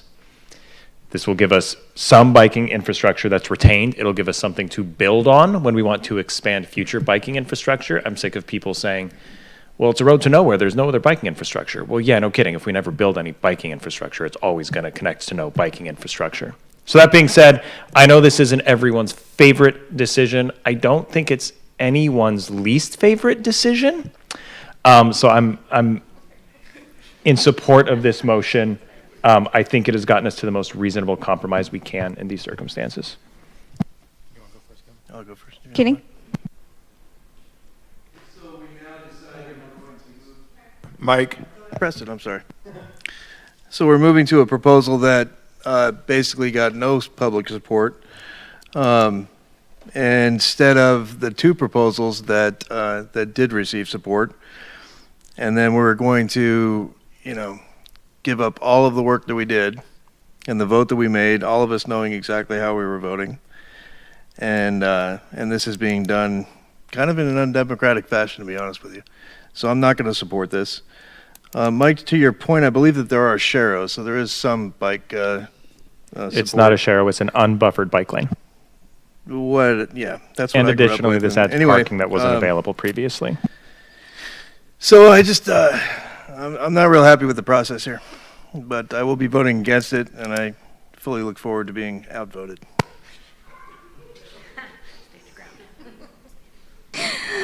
Quinn? Well, I'm going to be voting no, but not for necessarily the same reason as I voted last time. Normally, when we have an issue that's any issue, but certainly one that has 4 different viewpoints, 5 different viewpoints, that's very splintered, all of which has good people on every side with good thoughts and good ideas and pros and cons, we put it in the agenda and we make sure that everyone has a chance to timely give us written notice. We got some, but it was very late, not the fault of the people providing the writing, but that's just the process. It's not in the public agenda that was posted. Many people probably don't know that there was going to be a vote dropped at the last minute in the last part of this calendar with nothing noticed. So for that reason alone, because I am, and thank some of you for mocking me, a conduit of the people, I want to know everything that people, and I'm only kidding, but I do want to know what everyone has to say, and we're not going to know that unless we put it on the agenda to tell them we're going to make the call today. And that holds and some people may say, well, I don't care because I'm getting a result I feel good about. Well, guess what? Next time something doesn't get noticed, it might be the one you don't like. So it's not the result that's important, it's the process. And we're messing that up today. And that's a serious problem. And maybe you like the answer, but it doesn't work that way. Okay, so for that reason alone, I'm going to say no. Other problems. Many people have been concerned about how much money things are costing. A lot of people supported option 3 because we wouldn't have to give back the grant. And it would only end up being in the $500,000 territory. People complained, well, can't you use $1 million for something more important? That's a valid point that we want to hear and understand. That's not the way I went, but that's a valid point.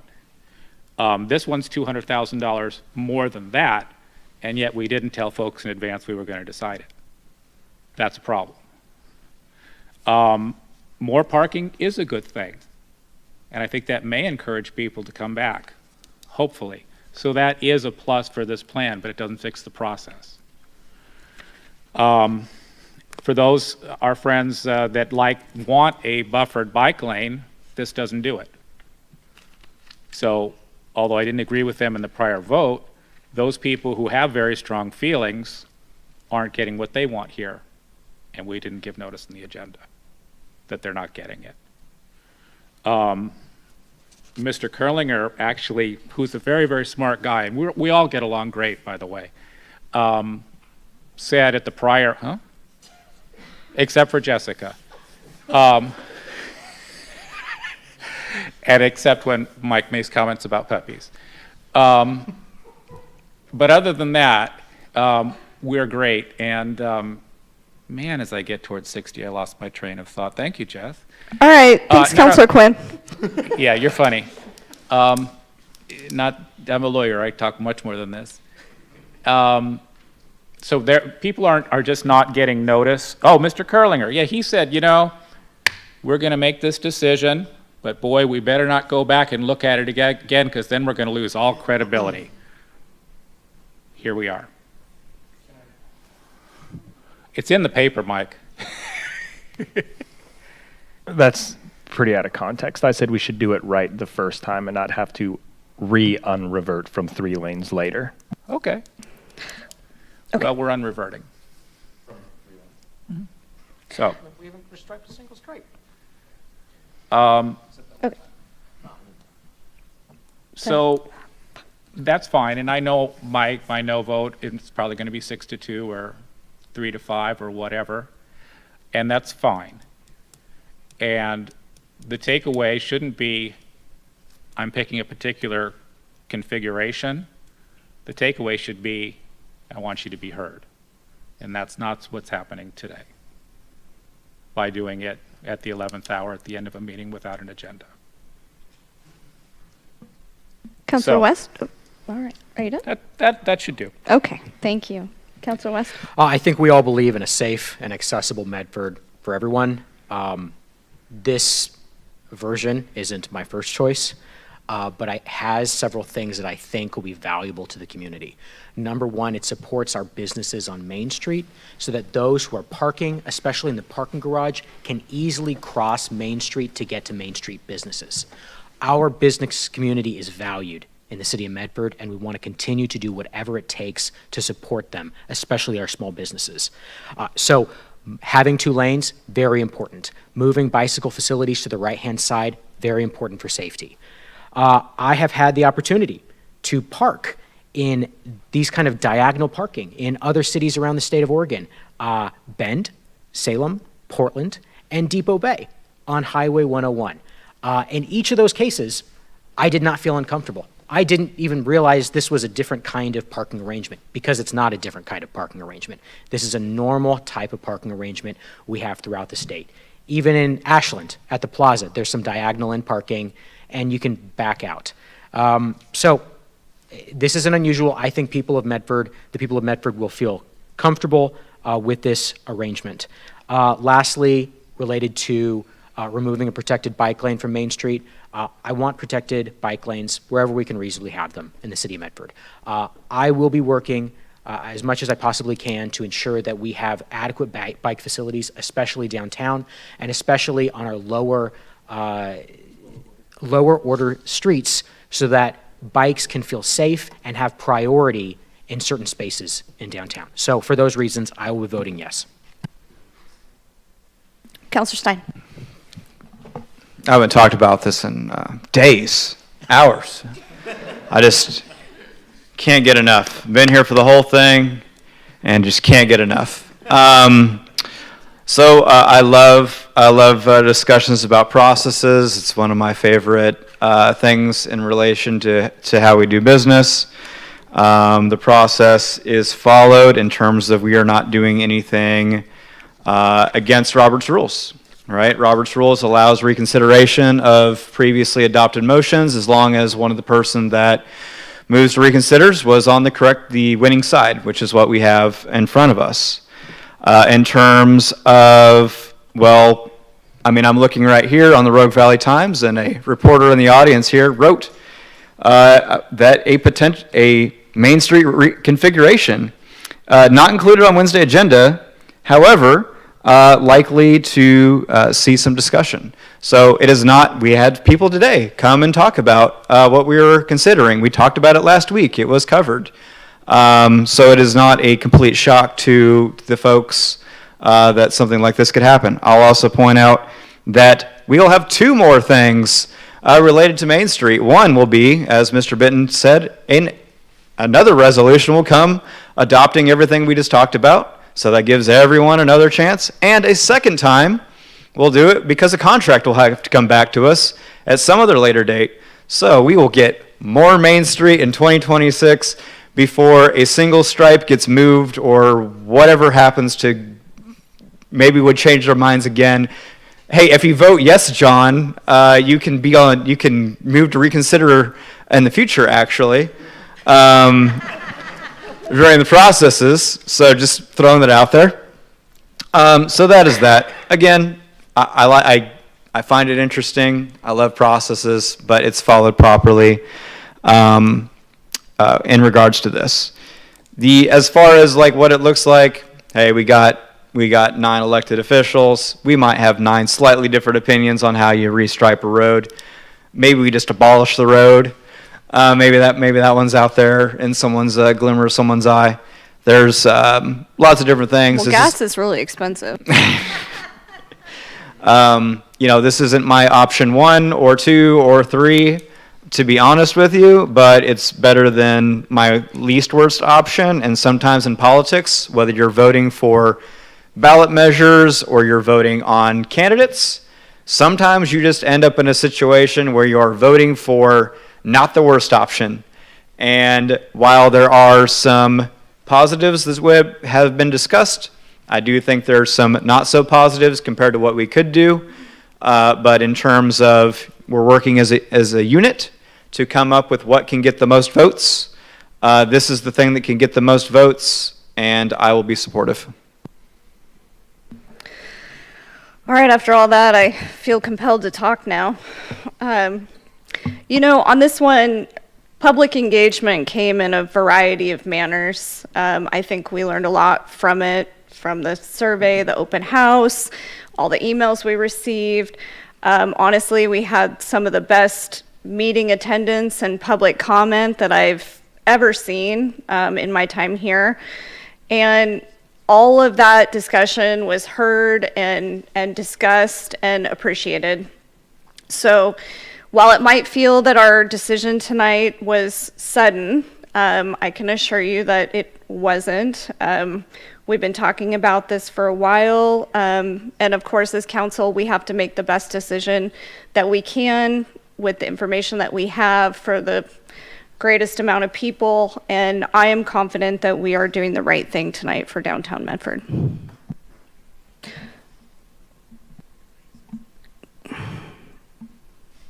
Councilor Quinn. You didn't already say everything you had to say.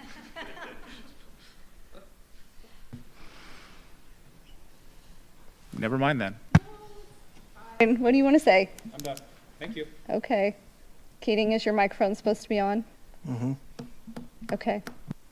Yeah, it's still sticking in my craw. I'm sorry that we are not taking the people's word for it. We're not taking our own staff's word for particular version that they thought was the best, and we're picking something out of thin air. Maybe it's good, maybe it's not. I do like the idea of parking spots, but it could also go sideways. And we are taking a risk doing that, and I think we're taking a risk in re-looking at a decision we've already done. That could be opening a genie's bottle that we don't want to do. When? I don't think we should reconsider. I'm not saying that I don't like 2A. I'm saying we should have a notice motion about it. That's my problem. So that's why I'm voting no. So don't misunderstand that. Everyone has the right to be heard, and I appreciate that it was in the paper, and that's super, but the paper's not the agenda. And it should be done right. And we could easily do it right. We could do a resolution today to put it on for an official noticed vote on May 6th, which wouldn't gum up the works at all, and yet that's not what a majority is going to do. So that's the problem that I have. Robert's rules are all very special, but Robert doesn't live here. I care about you, and I want to make sure we get notice, and we're not. Oh, also, I do want to make sure we look at back-in parking and see if that's safer or not. I was going to say that is my first choice, but not the consensus. Yeah, that would be the Ayers/Curlinger plan. All right, we got to move this along. All right, Councilor Stein. That's enough. Question for Mr. Minton. When will this resolution come before us? So I know that we could do it either the first or the second meeting in May. I know that several of you are scheduled to be out at the first meeting. My recommendation, I'd want anything ratifying this to have as close to the actual attendance for the motion itself. So my recommendation would be coming back at the second meeting in May. Okay, so there's a resolution coming before us on this exact topic on the second meeting of May. Okay, I totally understand now. Can we vote? There's a difference between a ratification following a vote and an actual vote from the beginning after we've heard from the people who've been duly noticed of the meeting. Winnie, So, can doesn't we apply. can we have roll call, please? Nick Card, Yes. Kevin Stein, Yes. Zach Smith, Yes. John Quinn, No. Garrett West, Yes. Jessica Ayers, Yes. Kevin Keating, No. and Mike Curlinger. Yes. So we have 5 yes and 2 no. Wait, 6 yes and 2 no, sorry. It's late. Thank you. That passes. Okay, now we're going to move on to committee reports. Anybody have any committee reports? Council West. I attended the Medford Water Commission meeting this afternoon. There were no motions at the meeting, but I did want to point everyone's attention to the email you received yesterday. There was a puncture in one of the Big Butte Springs transmission lines. We did get a presentation on how that was fixed. Basically, a excavator that was working in Eagle Point got too close to our line and hit it.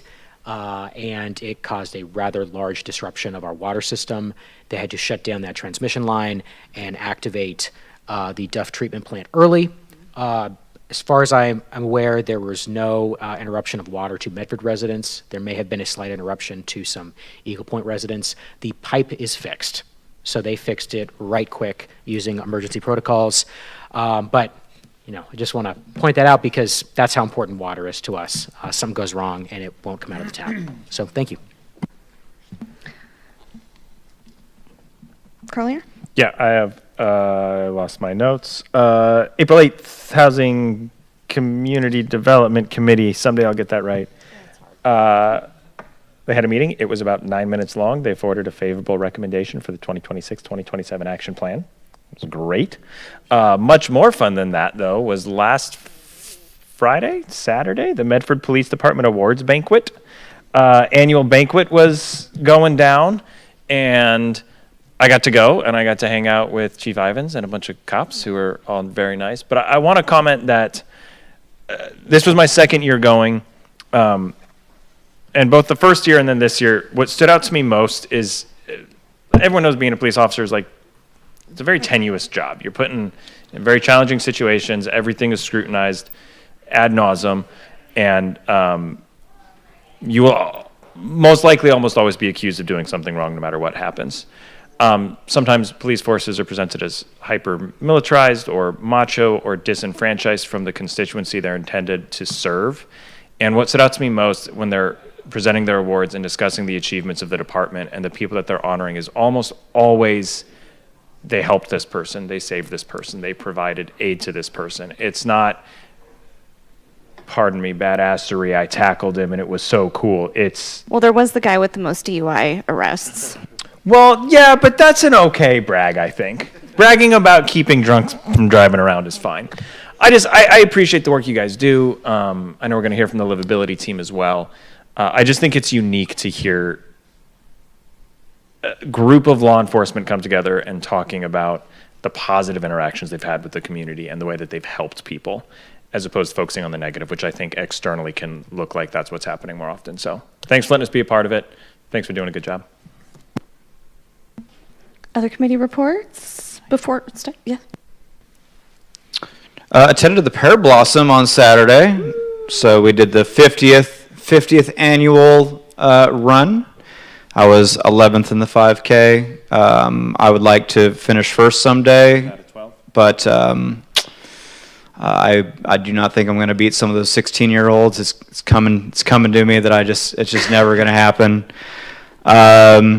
After that, we did the Mayor's Cup, and Al Dunsmore was he was the mayor 50 years ago when the first run occurred.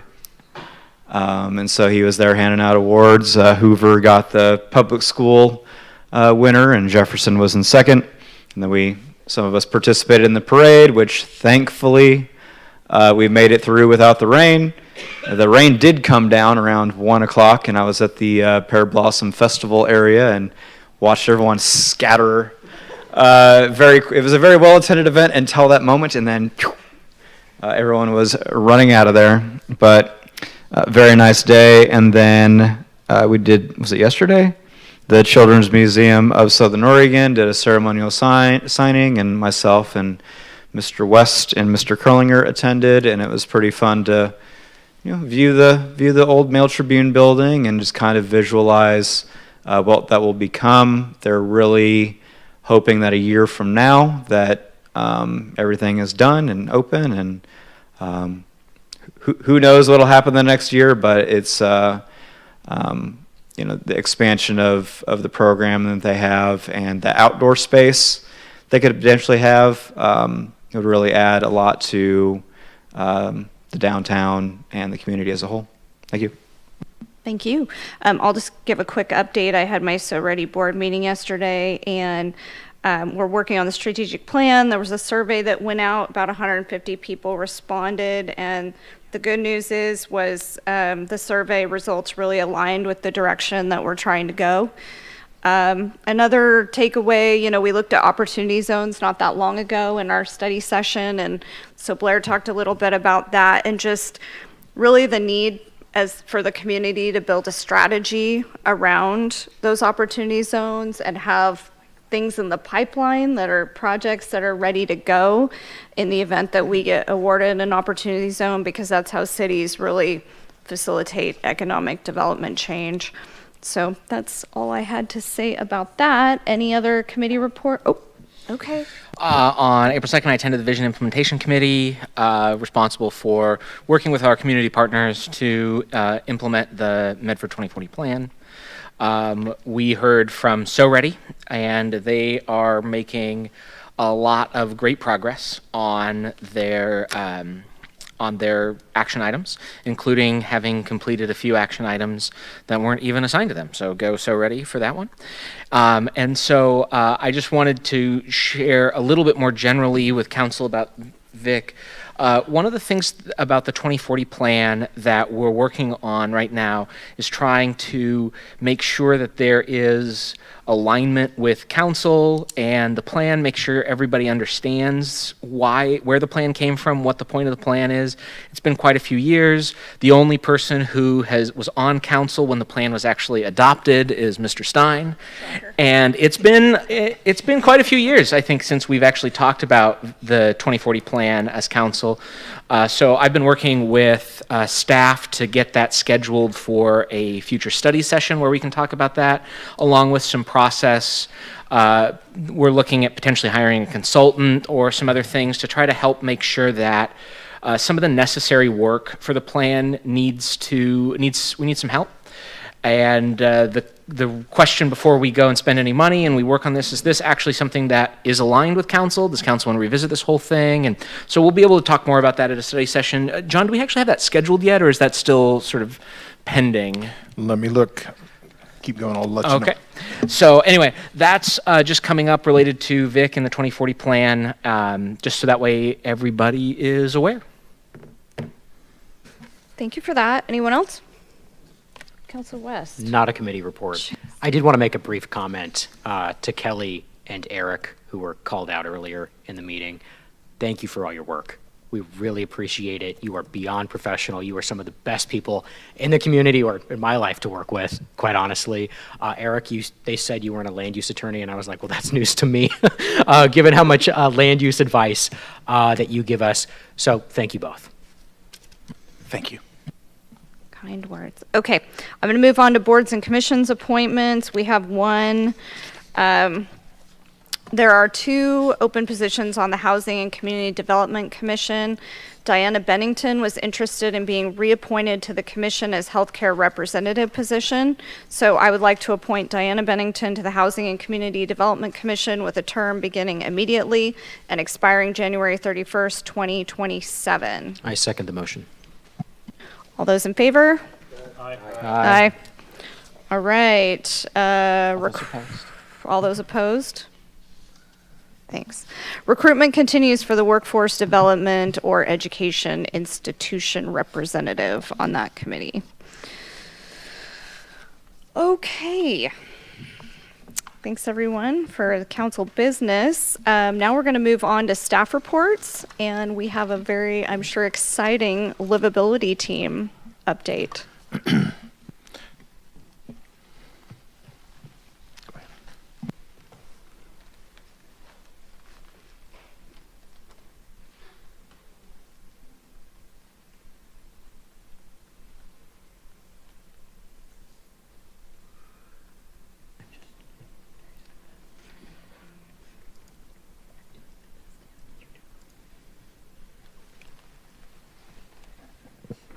I'm a little shorter than most. Good evening, Madam President, Council. I'm Rebecca Pierola, Lieutenant for the Medford Police Department, assigned to the Community Engagement Division. Tonight I'm here to give you a very brief update on our livability team. You guys are aware of the work that they do in the community daily, but I just want to provide you a couple of quick things with our staffing, as well as some new undertakings that the team has done. This is not working. On the keyboard. All right, team staffing first. I just want to give you a brief overview of the then and now. As you know, the team was established in 2019. When we started that team in 2019, we had 3 officers, and really the mission was a little bit vague. It was fix the problem, and we had 3 cops to do it. And now in 2026, I'm happy to report, just based on the work that they've done and the support from the city, we have 1 sergeant assigned to that team, 1 corporal, 6 police officers, 3 full-time community service officers, one of which is what we call an outreach coordinator, and I'll get into her work a little bit more. We have 2 part-time community service officers and a record specialist. That is huge growth for the team in 6 years. And truly, the Greenway and the downtown district looks the way that it looks because of these folks and the work that they do day in and day out. And it's a testament to their efforts. And thank you for the support that we've had and the funding that we have to do this. We do have 2 officers that are dedicated to the downtown corridor. What that looks like essentially is their cell phone numbers are distributed to every business owner down in the downtown district, so they have one contact point rather than going through dispatch in order to solve problems immediately. The officers are incredibly responsive, and so that was something that came out of a pilot project that we did several years ago, and now we have officers assigned to that corridor. In March of 2026, we had 2 of our officers and 1 of our corporal rotate out of that team. This team is a 3-year rotational position, and it is that way for a purpose. There is fatigue that comes with this work, and so 3-year rotation felt like the right amount of time to get folks in, have them work very hard, and then transition back into patrol duties or other assignments. So we have 2 new officers that just joined our team in March, beginning of April, and 1 new corporal joined the team. The encampment survey, as you know, since 2019, we do this encampment survey twice a year, once in March and once in September. This encampment survey is done citywide. It's done on public and private property as well as ODOT property. And we, as a team, essentially count the number of camps that are located within the city limits. We have our results that show you where we were, where we came from, and where we are now. March of 2026, there were 13 encampments within the city, very similar to March of, actually exactly the same as March of 2025. I want to talk briefly about some connections and some community-based projects that the team is working on and doing. You heard me briefly talk about our outreach coordinator. You'll hear a little bit more about her work on this next slide here. We do engage with the Downtown Medford Association often. Their director has our cell phone numbers. We engage with her and her team very often. Our Sergeant Antley presented at their Power Hour in February of this year. They were featured in their newsletter shortly after. And so we really have a great relationship with them and are engaging in problem solving with that team. The downtown business contacts, back when we did the pilot project several years ago, we were counting the downtown business contacts that we had, and then we kind of fell away from doing those stats. So we picked that back up in May, which is why you only have May and December of 2025. But the team, particularly the downtown officers, made 283 contacts at businesses downtown. And year to date in 2026, which this stat is from last week, so it's even higher now, but we had 101 contacts, and that's business-related contacts downtown. Connect. It was previously called CHOP, which was our Chronic Homeless Outreach Program. CSO Armstrong has revamped that and revitalized that and is now called Connect, which I have to read it because I forget it every time. It's Collaboration, Outreach, Navigation, and Networking to Empower Community Transformation. And really what this group does is engage and network collectively. I could put a whole slide up there with all of the community partners that we work with. And this is a space for them to get together once a month to talk about problems, systemic problems, local problems, individualized problems with clients that we're dealing with, and to solve those on a very intimate basis with one another. It's been very effective. We have 30 to 40 service providers that show up monthly. CSO Armstrong leads that group, and they do a lot of amazing work. And so I just wanted to highlight that partnership. And then team coverage, I know this has been a hot topic with Livability as they've only worked Monday through Friday since the inception of the team. They now have schedules Monday through Saturday. So we have coverage into the weekend, which is great. And our corporal is the officer that's covering the Saturday shifts. So he's out there. That's it. Thank you so much. Do you have any questions? Looks like we do. Frickin' amazing work, by the way. Like, I remember when I first was elected 4 years ago, the number one issue that we faced as a community was homelessness, livability, all of the issues that the livability team addresses on a daily basis. I remember 4 years ago seeing what the livability team was doing and going, man, this is a really cool program. Look at all the good work they're doing.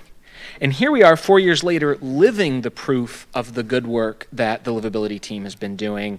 I mean, the pictures of like all these areas where we used to have these massive encampments and they are gone.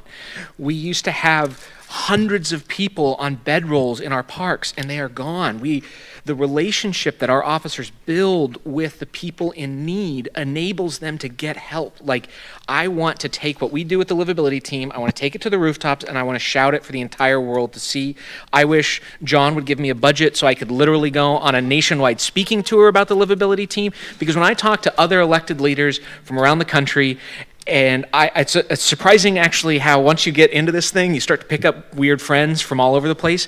I tell them what the livability team does, and they go like, oh yeah, we have one of those too. Like, stop tooting your own horn, Nick. It's like, no, but what we do is amazing. So I know it's easy to get sucked into like the day-to-day of like the person you didn't help or the situation that didn't get resolved, but you need to hear, the entire team needs to hear that what you do, in my opinion, sets Medford apart, not just from other cities in the state, but other cities across the country in terms of what real compassion, effective policing means when it's applied to people who have the most needs and the most challenges, and it means a really healthy community. So thank you. Well, thank you, and kudos to the team and their efforts. I mean, truly, those men and women are incredible. They're empathetic. They work very hard. And in terms of shouting this from the rooftops, myself, Sergeant Antley, CSO Armstrong, and Judge Greer will be going to Dallas and presenting at the co-responder conference in June. So we'll be talking about the Medford model there. Awesome. Curlinger? I'll go on the nationwide tour with you if I can skip all the flyover states. No, those are the best. First off, connect is a mouthful, but it sounds way better than chop. So tell I Armstrong that agree. was a good. Chop is like, doesn't sound great. Some quick back of the napkin math based on the FTE and then the CSOs and the records people have. Is it accurate? We're putting almost 30,000 man hours in annually, specifically in the livability team, and that's not even accounting for just regular patrol or other units that might be helping with stuff downtown. Is that I would roughly literally need to close-ish? pull out a calculator, but all of those people that are 40 hours a week, the part-timers are 20, 25 hours a week, times that by the annual weeks, and Great. you've No, got I'm pretty that. close That's then. what We're you pretty did, close. then yes. So I just kudos, not just to us, but also you guys as a department have gotten behind this, and I've had conversations with people. Downtown is still not perfect. It's not. I know. I was surprised when they told me that. When we restripe Main Street, it's going to be great. That's the last step. But I'd kind of been curious. I've been waiting on like running this math, and you made me do it. We invest a lot of time and man hours and people and money into improving the core of our city, and I appreciate you guys getting behind it and doing it, and being able to tell somebody when they say, "Well, how come they don't do something about it?" Well, they're doing a damn lot about it, and it's not perfect, but you guys are doing a lot. Thank you. Anyone else? All right. Thank you very much. Thank you. Oh, what? Sorry. Every time this gets brought up, I always shout out Dick Gordon, former city councilor. I sit here in portion because he sat here and he's my mentor. But some meeting, gosh, probably 10 years ago, he's up here and he's like, I want 10 more officers and we need to find a way to pay for it. And he was talking about general livability issues. He didn't obviously have the framework of what it came to be, but he was very vigilant on like, we need to do more. And you can't do more without more people, because expecting people to already do their jobs and another job is not going to happen. But if you get people and you kind of specialize them in a certain role, we can, obviously police came, I think we took something from like Eugene area or Springfield area and then kind of developed into our own way to what we have today. But I always shout out Dick Gordon for that. Yeah, what Nick was saying, totally tagging on to the fact that you have, patrol officers, their job, unfortunately, there's a lot of calls for service. And so patrol officers are very busy. And so when you have people police officers out there that don't have to respond to every call and can make connections with the downtown and be available when even more minor issues occur, to us, it might seem like a minor issue, but to that person that's trying to reach out because they might have a person that, seems like they just want their safety, right? And sometimes making those small calls is very important to them, and having that element is very important. And I'm glad that we can provide some of those services for people that wouldn't have them otherwise. Thank you. All right. Anyone else? Okay. Thank you. Thank you. Thank you for your support. Madam Chair, given the length of this meeting and a meeting that follows an executive session, I've asked the staff on the next agenda item to do that in a follow-up meeting. And so we have pulled that item. And then just to follow up to Mr. Card's question, we have scheduled the VIC study session for July 8th. Right. Okay. Anything else for the good of the order? No? All right. We're going to adjourn at 8:14. All right, so what's a good time?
Roll. Jessica Ayers. Here. Nick Card. Here. Kevin Keating. Here. Mike Kurlinger. Still here. John Quinn. Here. Zach Smith. Here. Kevin Stein. Yes, here. Garrett West. I'm still here. And Michael Zarazinski. We have 8 present. Great. Approval, correction of the minutes. Anything?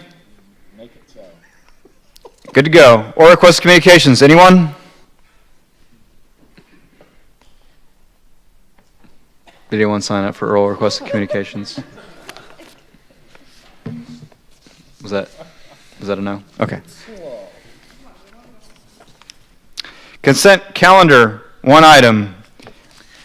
Thank you, Chair. Item 40.1 is Resolution 2026-005, a resolution amending a memorandum of understanding between the Medford Urban Renewal Agency and the City of Medford Public Works Department for services related to Mura capital projects. Great. Anyone need anything? Seeing none. Can I get a motion? What's the number of the thing? Sorry. 5. So, yeah. I move to approve Mira Bill 2026-5. Great. Is there a second? Second. Moved and seconded. Discussion? None. Please call the roll. Nick Card. Yes. Jessica Ayers. Yes. Kevin Keating. Yep. Zach Smith. Yes. Kevin Stein. Yes. Garrett West. Yes. John Quinn. Yes. And Mike Kurlinger. Yes. We have 8 yes. All right. Items removed. We didn't remove anything. Public hearings? None. Board business?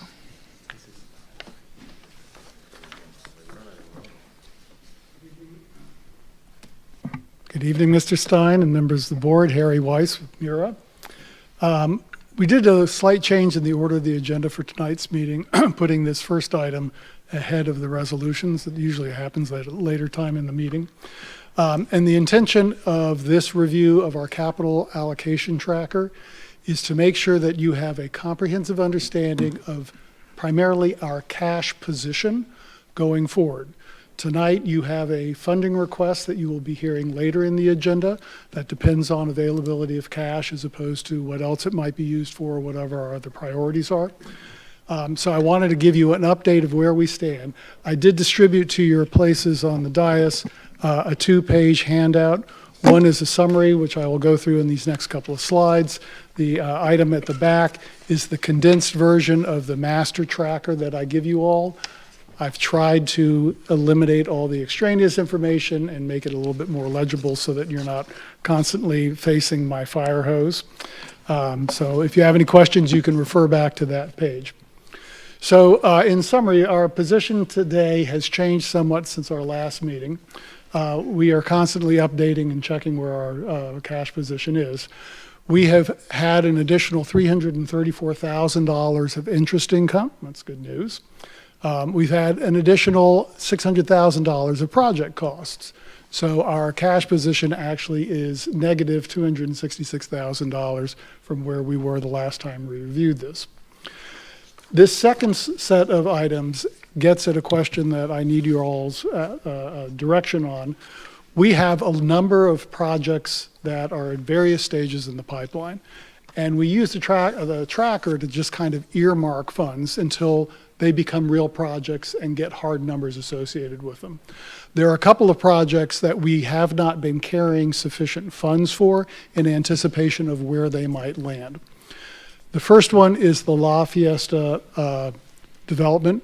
In our deal, we have $250,000 currently allocated cash to pay for SDCs for that project. However, if that project does not proceed, our only recourse under our agreement, on the development agreement, is to repurchase the property from Mr. Gonzalez. And that repurchase price is $525,000. So in this line item, we are adding $275,000 that we could combine with the $250,000 we already have. In the event that we have to repurchase the property, we have the cash identified and earmarked, reserved for that eventuality if it should come to pass. If the project proceeds, that $275,000 will go back into unallocated. But until we see progress in the next year, we don't know exactly which way it's going to go. Secondly, we've been working, of course, with Stewardship Development on their plans for the affordable senior housing complex on Central Avenue. They have finalized their site concept plan, and they have submitted everything at the next level of application with OHCS for lift and LIHTC and all the other things that they're pursuing. As we've gotten clear about what they will do and what their project description is, we've also identified some changes in where we initially began this conversation, mainly having to do with the configuration of the land, the flag lot that will stay with the warehouse building in the back. The biggest issue is that currently, bless you, currently our utilities, our underground utilities, sewer and water, come directly from Central up to the middle of the building. That is going to be underneath the new apartment building, so those will have to be relocated into the flagpole and redirected to the warehouse. So we've gotten some preliminary estimates about what that utility relocation would look like, what the tap fees would be, what the trenching expenses are going to be. So we've got $100,000 currently here.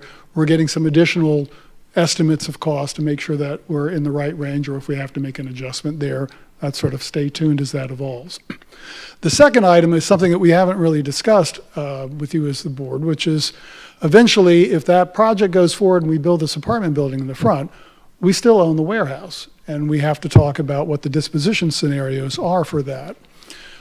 Originally, under the Dolores Huerta project, they were going to acquire all of the property and demolish the warehouse. This developer has no need for that building and has no need for the land. So from the very early stages of acquisition, one of the things that has been in the back pocket is that, you know, it's a pretty decent warehouse if you're just going to use it for benign passive storage. And the city has some real challenges at the operations center out on McAndrews in terms of managing all our stuff. So one likely use would be for us to dispose of it to the city, for them to just use for storage and make it part of facilities. That's an option. That is being explored somewhat under the facilities need assessment that is currently being undertaken. We have looked at other uses of land. For example, if the apartment complex doesn't go forward, we've talked about the possibility that this could be the downtown fire station location at some time in the future. But let's hope the apartments go, and we just have to figure out what to do with the warehouse. If we were to dispose of to the city, this building has a fair amount of deferred maintenance. It probably needs a new roof. It needs some other stuff. So it wouldn't be a very good move to just hand it over to the city and say, as council, good luck. This is the gift that keeps on giving. Find some money to fix up the building. It would behoove Mira to go ahead and allocate funds, at least to put a new roof and address basic maintenance stuff that has been delayed pending on the resolution of this site. So again, disposition to the city is an option. It's not a set thing. And this is more or less a plug number. That would include, hopefully, the cost of a new roof, because we can basically just do a new layer of comp over what's there. If it had to be torn off and more substantial, obviously the cost would go up. So we will refine those numbers, but I wanted to get these ideas in front of you so that we don't lose track of things that we already have obligations and commitments for, that winnow down what the available cash is for other uses. So taking all of that into consideration, and I do have a note here that these additional reserve items, I have not given you anything for Beatty Street or for the East Jackson site. Now, Beatty Street, you only recently given direction about the idea about the row house development there. We have the land value that we can work with, and that may be sufficient to incentivize some kind of development proposal on that site. But I'm not sure that that will be enough. There may be some need for some cash as well. So that's to be determined. I have initiated some conversations with area developers who have expressed interest in pursuing the idea that you all have expressed interest in pursuing there. So as that evolves, we'll get a little bit clearer about what kind of incentive package or assistance that project might need. But I want it on your radar again that that is a potential additional ask of funding as that project becomes better defined. So with that all said, it leaves us in a cash position where we have $1.234 million of unallocated cash. Oops. Jumped away forward. So, with, let me pause there. Okay, you have a question. Yeah, you said Go ahead, Mr. Keating. 1.234. I think it should be 2.134. Is that correct? Oh, did I say 1 point? I'm sorry. Okay, just wanted to I had a, double check. Thanks. did you have a question, Mr. Quinn? No. Oh, okay. I get to call out people. I Mr. just- Card, I just see red lights come on. I'm like, oh. he was deferring. So thank you, Mr. Curlinger. Member Curlinger, I suppose here. So the Lithia parking deck, I thought that was a dead thing. Why is that still showing up in our? It's up here right now. Go to page 2, go to the next page, and we'll talk about the Lithia parking deck. Okay. Well, I thought. Good question. We're getting there. We haven't reallocated it yet. Oh, okay. So it's just another action. Mr. Curlinger. Maybe you're also about to cover this in page 2, but at the top of the first page, we're actually negative $266,000 in unallocated cash.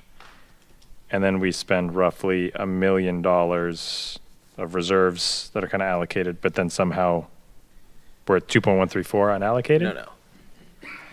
This is. Okay, Mr. Weiss, this go is ahead. the adjusted unallocated cash after the changes in revenue and cost and reserving this $575,000 for these projects. And any other questions of what we've seen so far? Okay, thank you. Page 2, starting with the adjusted unallocated cash. Tonight, you are going to be discussing funding the stadium design and cost analysis. As council, you have come to Mura, said we would like to propose a $500,000 grant from Mura to help pay for that study. Mr. Weil will be presenting that information to you under agenda item 80.2. But that's a pending decision that's tonight.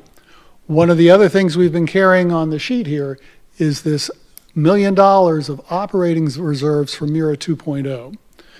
And this has been, we've been tracking this, but I need to give you a little bit more context. What that deals with is under the current ideas about how you would actually fund a baseball stadium using future Mura 2.0 TIF. That funding strategy assumes that the first 8 years or more of that Urban Renewal Agency TIF revenue is going to be dedicated to debt service for this stadium.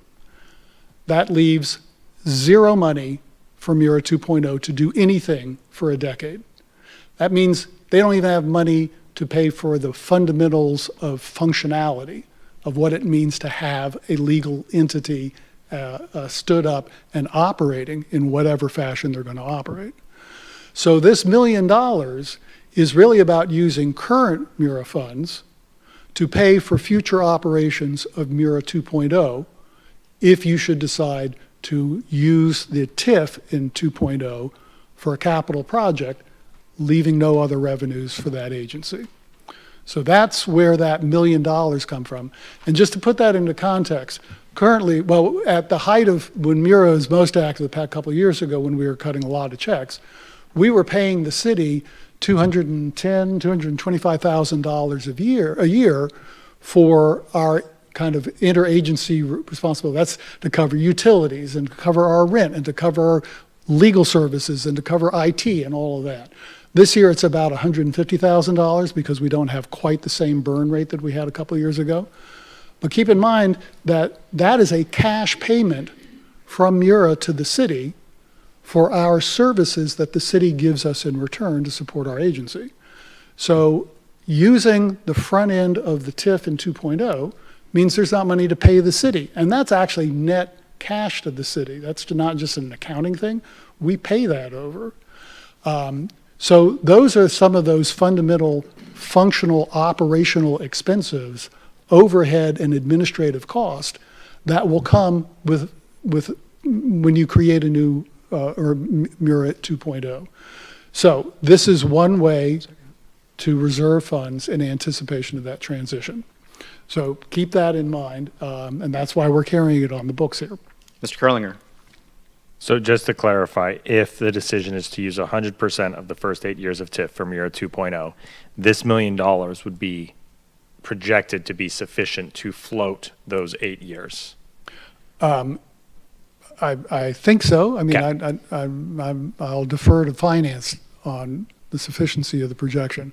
I think it should be. Okay. But it's kind of hard to know exactly, not knowing what Mira 2.0 is going to be doing, but they won't be doing much because they won't have any money to do it. But this isn't the million, because we talked about needing to stand up 2.0. This isn't the money that just to like get 2.0 launched, and then we need to come up No. with This more is to sustain 2.0 if the TIF is used for capital. Okay, that's what I funding. thought. Just wanted to clarify. Thank you. Board Member Ayers. I'm probably beating a dead horse here, but I just want to reiterate again, if we use funding from Mira 2.0 for the stadium, we will not be doing anything else with Mira for probably a good 10 years. According to the financial planning that I've seen, it would require the use of the first 8 years of the TIF. And I, just based on that alone, I can't support it. Okay, going on, I'm sorry. Board Member Card. So just to touch on this point, Ryan, would it be an issue if Mira were to, for example, have to write an IOU to the city and we'd have to pay for operating expenses out of our reserves until such time that Mira would have additional funds to be able to make those payments? I mean, like, would you be concerned about us dipping into reserves $1 million as part of an IOU process against Mira? First of all, Ryan Martin, CFO, I do not see that would be an issue. The city has in the past regularly loaned money to Mira. Say that again, I'm sorry? The city in the past has regularly loaned money to Mira. You trust Mira's credit? You think it'd be? You know, I don't know about the board, but yeah. Yeah. Thank you, Mr. Martin. All right. What I don't know what your title is on this one. Director Viles. Are you what? Whatever you'd like to call me. Okay, go ahead. I do want to address Councilor Ayers' question regarding 10 years. Remember that the financial models were based on stadium costs that we really don't have a firm answer on right now. Mr. Martin put together some financials on a bunch of what ifs, and the RFP that we're going to be discussing later on is going to get us those other answers to help us should you decide to move forward with the project. So there's nothing available for 10 years. We don't know that for sure, but I think it's fair to say it's going to have a heavy impact on the beginning of Mira for sure. Thank you. Additionally, you will be getting from Elaine Howard and Nick Popenook from Tiberius, you will be getting a new calculation of what the TIF will be and how it is projected. You'll be seeing that. I believe we're going to have a study session in May with Tiberius. John, is that right? Pardon? We're doing, Elaine's coming in May to talk about Mira 2.0. Correct. So we'll have more available in terms of the financial projections of what Mira 2.0 will be.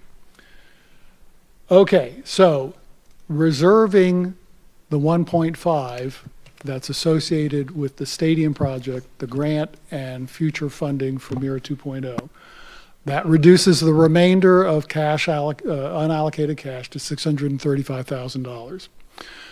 Now, we have these other projects that are soft commitments that Mira has been carrying for a number of years. The Lithia parking deck, that agreement expires on April 29th of this month. So that's 2 weeks away. That will be freed up and will default back to unallocated. We have $750,000 earmarked for traffic calming in Liberty Park, which I don't see that we will do that or that it would cost anywhere near that much. And then a couple of years ago, the board approved $120,000 to chip seal the alleys in Liberty Park, which is a really great deal, but I don't know, John, if we've ever gotten any traction with the county to actually do that work. We had agreement with the county, and then they started having some challenges, and they backed out more or less. Okay. So that's another $1.6 billion that could be freed up. which puts us back in, if you take the remainder and the reallocations, to a healthy balance of $2.2 million. So I wanted you to have that information. I would like kind of a thumbs up affirmation that you want to continue carrying these on the allocation. If there are other things that you want to add to this tracker that you have in mind or that you are concerned about, or want me to go and get you some additional numbers, I would welcome that direction as well. I have a super quick question for Finance Director. What's our interest rate that we're getting on our unexpended cash? Right now, I believe it's right around 4.11%, only because I looked today. Wow, thank you. So this money just keeps growing. We'll go with Mr. Curlinger first. So regarding the disposition of the warehouse on Central, I'm tempted to just say make the city council deal with it. I'm kidding, you guys. The La Fiesta repurchase, do we have a handle yet on? For a year, right? Well, I know nothing official will be triggered for a year, but do we, like, that seeming likely to move forward or stall? He's still planning to move forward, but we have extended the deadline by a year from where. Okay, but we no were. new information. No, since that. no, Okay. nothing new. Okay, right. thank you. And the disposition, and the development agreement, the option to buy it back, that's a fixed price in the development agreement. Have we not gotten a request from Kids Unlimited at all for their new building that they're doing? No, and in fact, they've asked for a meeting next week to talk about possibilities. So what Ms. Ayers is speaking of is that the director of Kids Unlimited has asked about whether there might be Mura support for some of the work that they're doing. They acquired the former auto auction business on the corner of Riverside and Maple. Maple. And that's where they're moving the Possibilities enterprise that they have going. And at first they approached me and said, well, could you help us with some landscaping and just some site improvements? There's also a problem property in the neighborhood that has become a nuisance that we've talked about possibly that they might wish to acquire, or is there something we could do about that? So we have not received anything formal. And there are other things that are percolating out there right now that people may want to approach the board about. We had the Landmarks Preservation Commission approved plan for the conversion of is it New Far East over there across from Borders into a new food hall. I've never spoken to the developer about that property, but that would be another major new business investment in downtown. Whether they need help with SDCs or their kitchen, or I don't know, that seems like a plausible thing. And then there's the whole Creekside. I don't know where Creekside stands because I haven't been involved in any of that, but whether there's any incentives that need to be reserved for that. So your question is well taken, that there are always people out there who are interested in knocking on the door. And my attitude has always been, bring a proposal, seek out somebody on the board who wants to carry the water and be a champion for it to get it in front of the board. Well, I asked because I did talk to them about it, but Yeah. it's been It's been several a months while. now. Yeah. So we'll be circling back with Tom Cole next week to find out what the formal request will be. Great. All right, anything else on this topic? And we're all done with 70.1? All right. 80.1, please. That is Resolution 2026-006, a resolution approving a minor amendment to Section 601C, adding Project 30, Minor League Baseball Stadium. All right, we all know what's going on here. Is there a motion? Mr. Card. Move to approve 80.1. Is there a second? Second. Moved and seconded. Should we be moving the resolution or the agenda number? I move Resolution 2026-006. I second that. All right, discussion on adding it to the list. Yes, go ahead. We've had a lot with this. I still think this should have happened a while ago. I think we need to practice our... This is different than the other thing you're talking about. Hang on, we'll get there. You're talking about the funding. The funding is the next one. I'm talking about the next agenda item. Okay, there we go. All right. Remind me what this is exactly. So Mira has to have a list of projects to spend money. So the only thing happening on this agenda item is it's putting this on the list. That's it. The next one discusses the funding. All right. Not seeing any hands up. Everyone seems to be fine with what's going on. All right. And Whitney, please call the roll. Nick Card? Yes. Mike Kurlinger? Yes. Kevin Keating? Yep. Jessica Ayers? Yes. Garrett West? Abstain. Kevin Stein? Yes. Zach Smith? Yes. And John Quinn? Yes. We have 7 yes and 1 abstention. Thank you. Now, 80.2. 80.2 is Resolution 2026-007, a resolution approving and authorizing a grant to the City of Medford for the preliminary design and engineering of CCRP Project 30 Minor League Baseball Stadium. Thank you. So at the March 18th meeting of this board, you directed staff to prepare a resolution to bring this action back to you.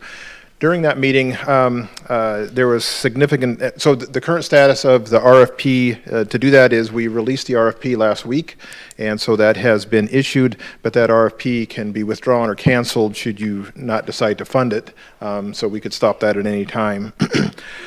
But I think that the one piece I want to discuss with you, so the request is for the $500,000 to pay for this analysis to do the study so we can get a final cost estimate, and then you can make a final decision regarding the stadium. As part of that meeting, there was considerable discussion regarding participation by the owner of the team. So we have met with the owner of the team. They previously had committed $250,000 to this study. We're asking Mura to transfer the $500,000 to the city for a total of $750,000.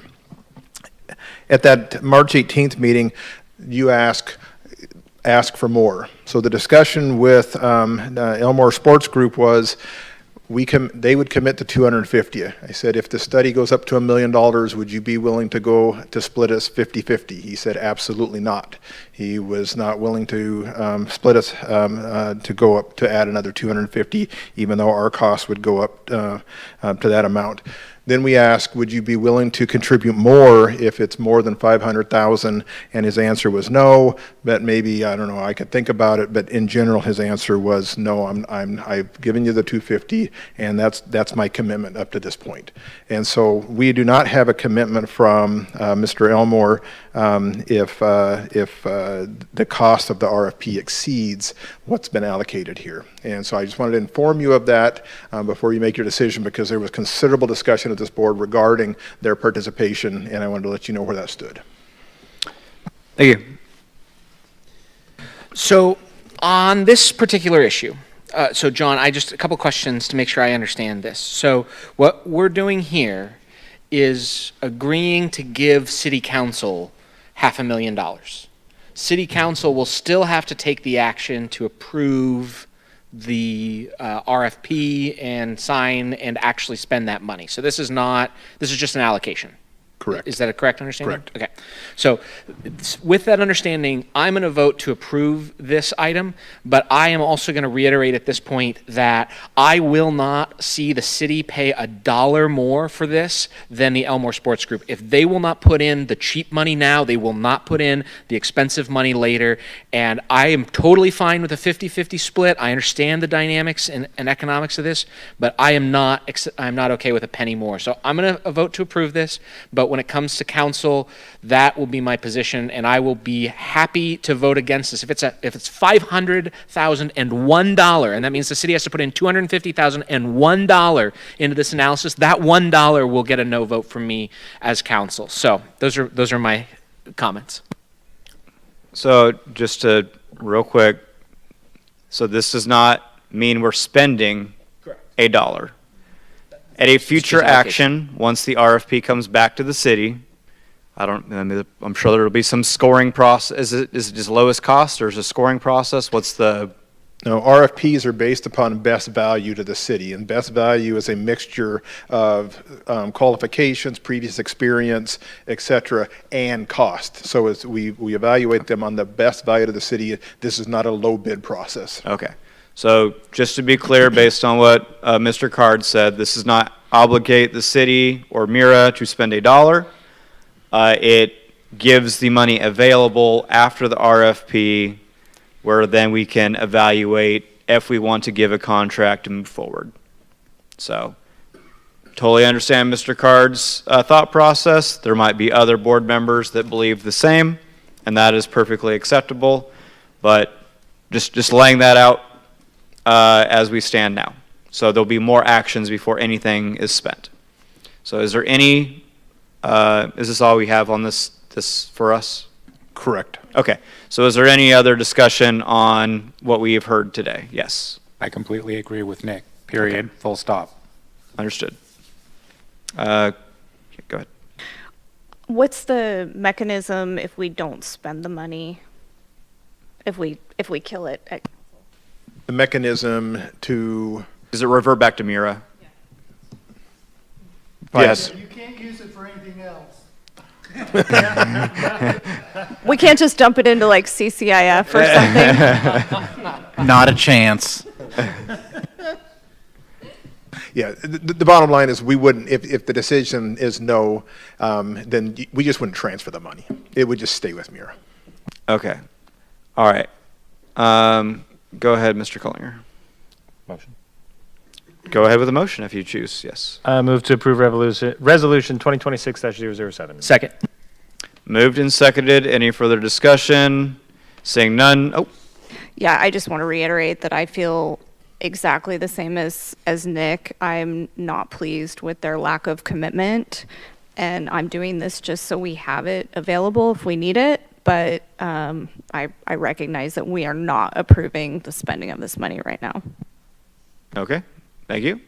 Go ahead. I think my comments are better served when we actually choose to spend the money on council than tonight. Understood. All right. I'm not seeing other hands up. Winnie, please call the roll. Mike Curlinger, Yes. Nick Card. Yes. Kevin Keating. Yes. Kevin Stein. Yes. Zach Smith. Yes. Garrett West. Abstain. John Quinn. Yes. And Jessica Ayers. Yes.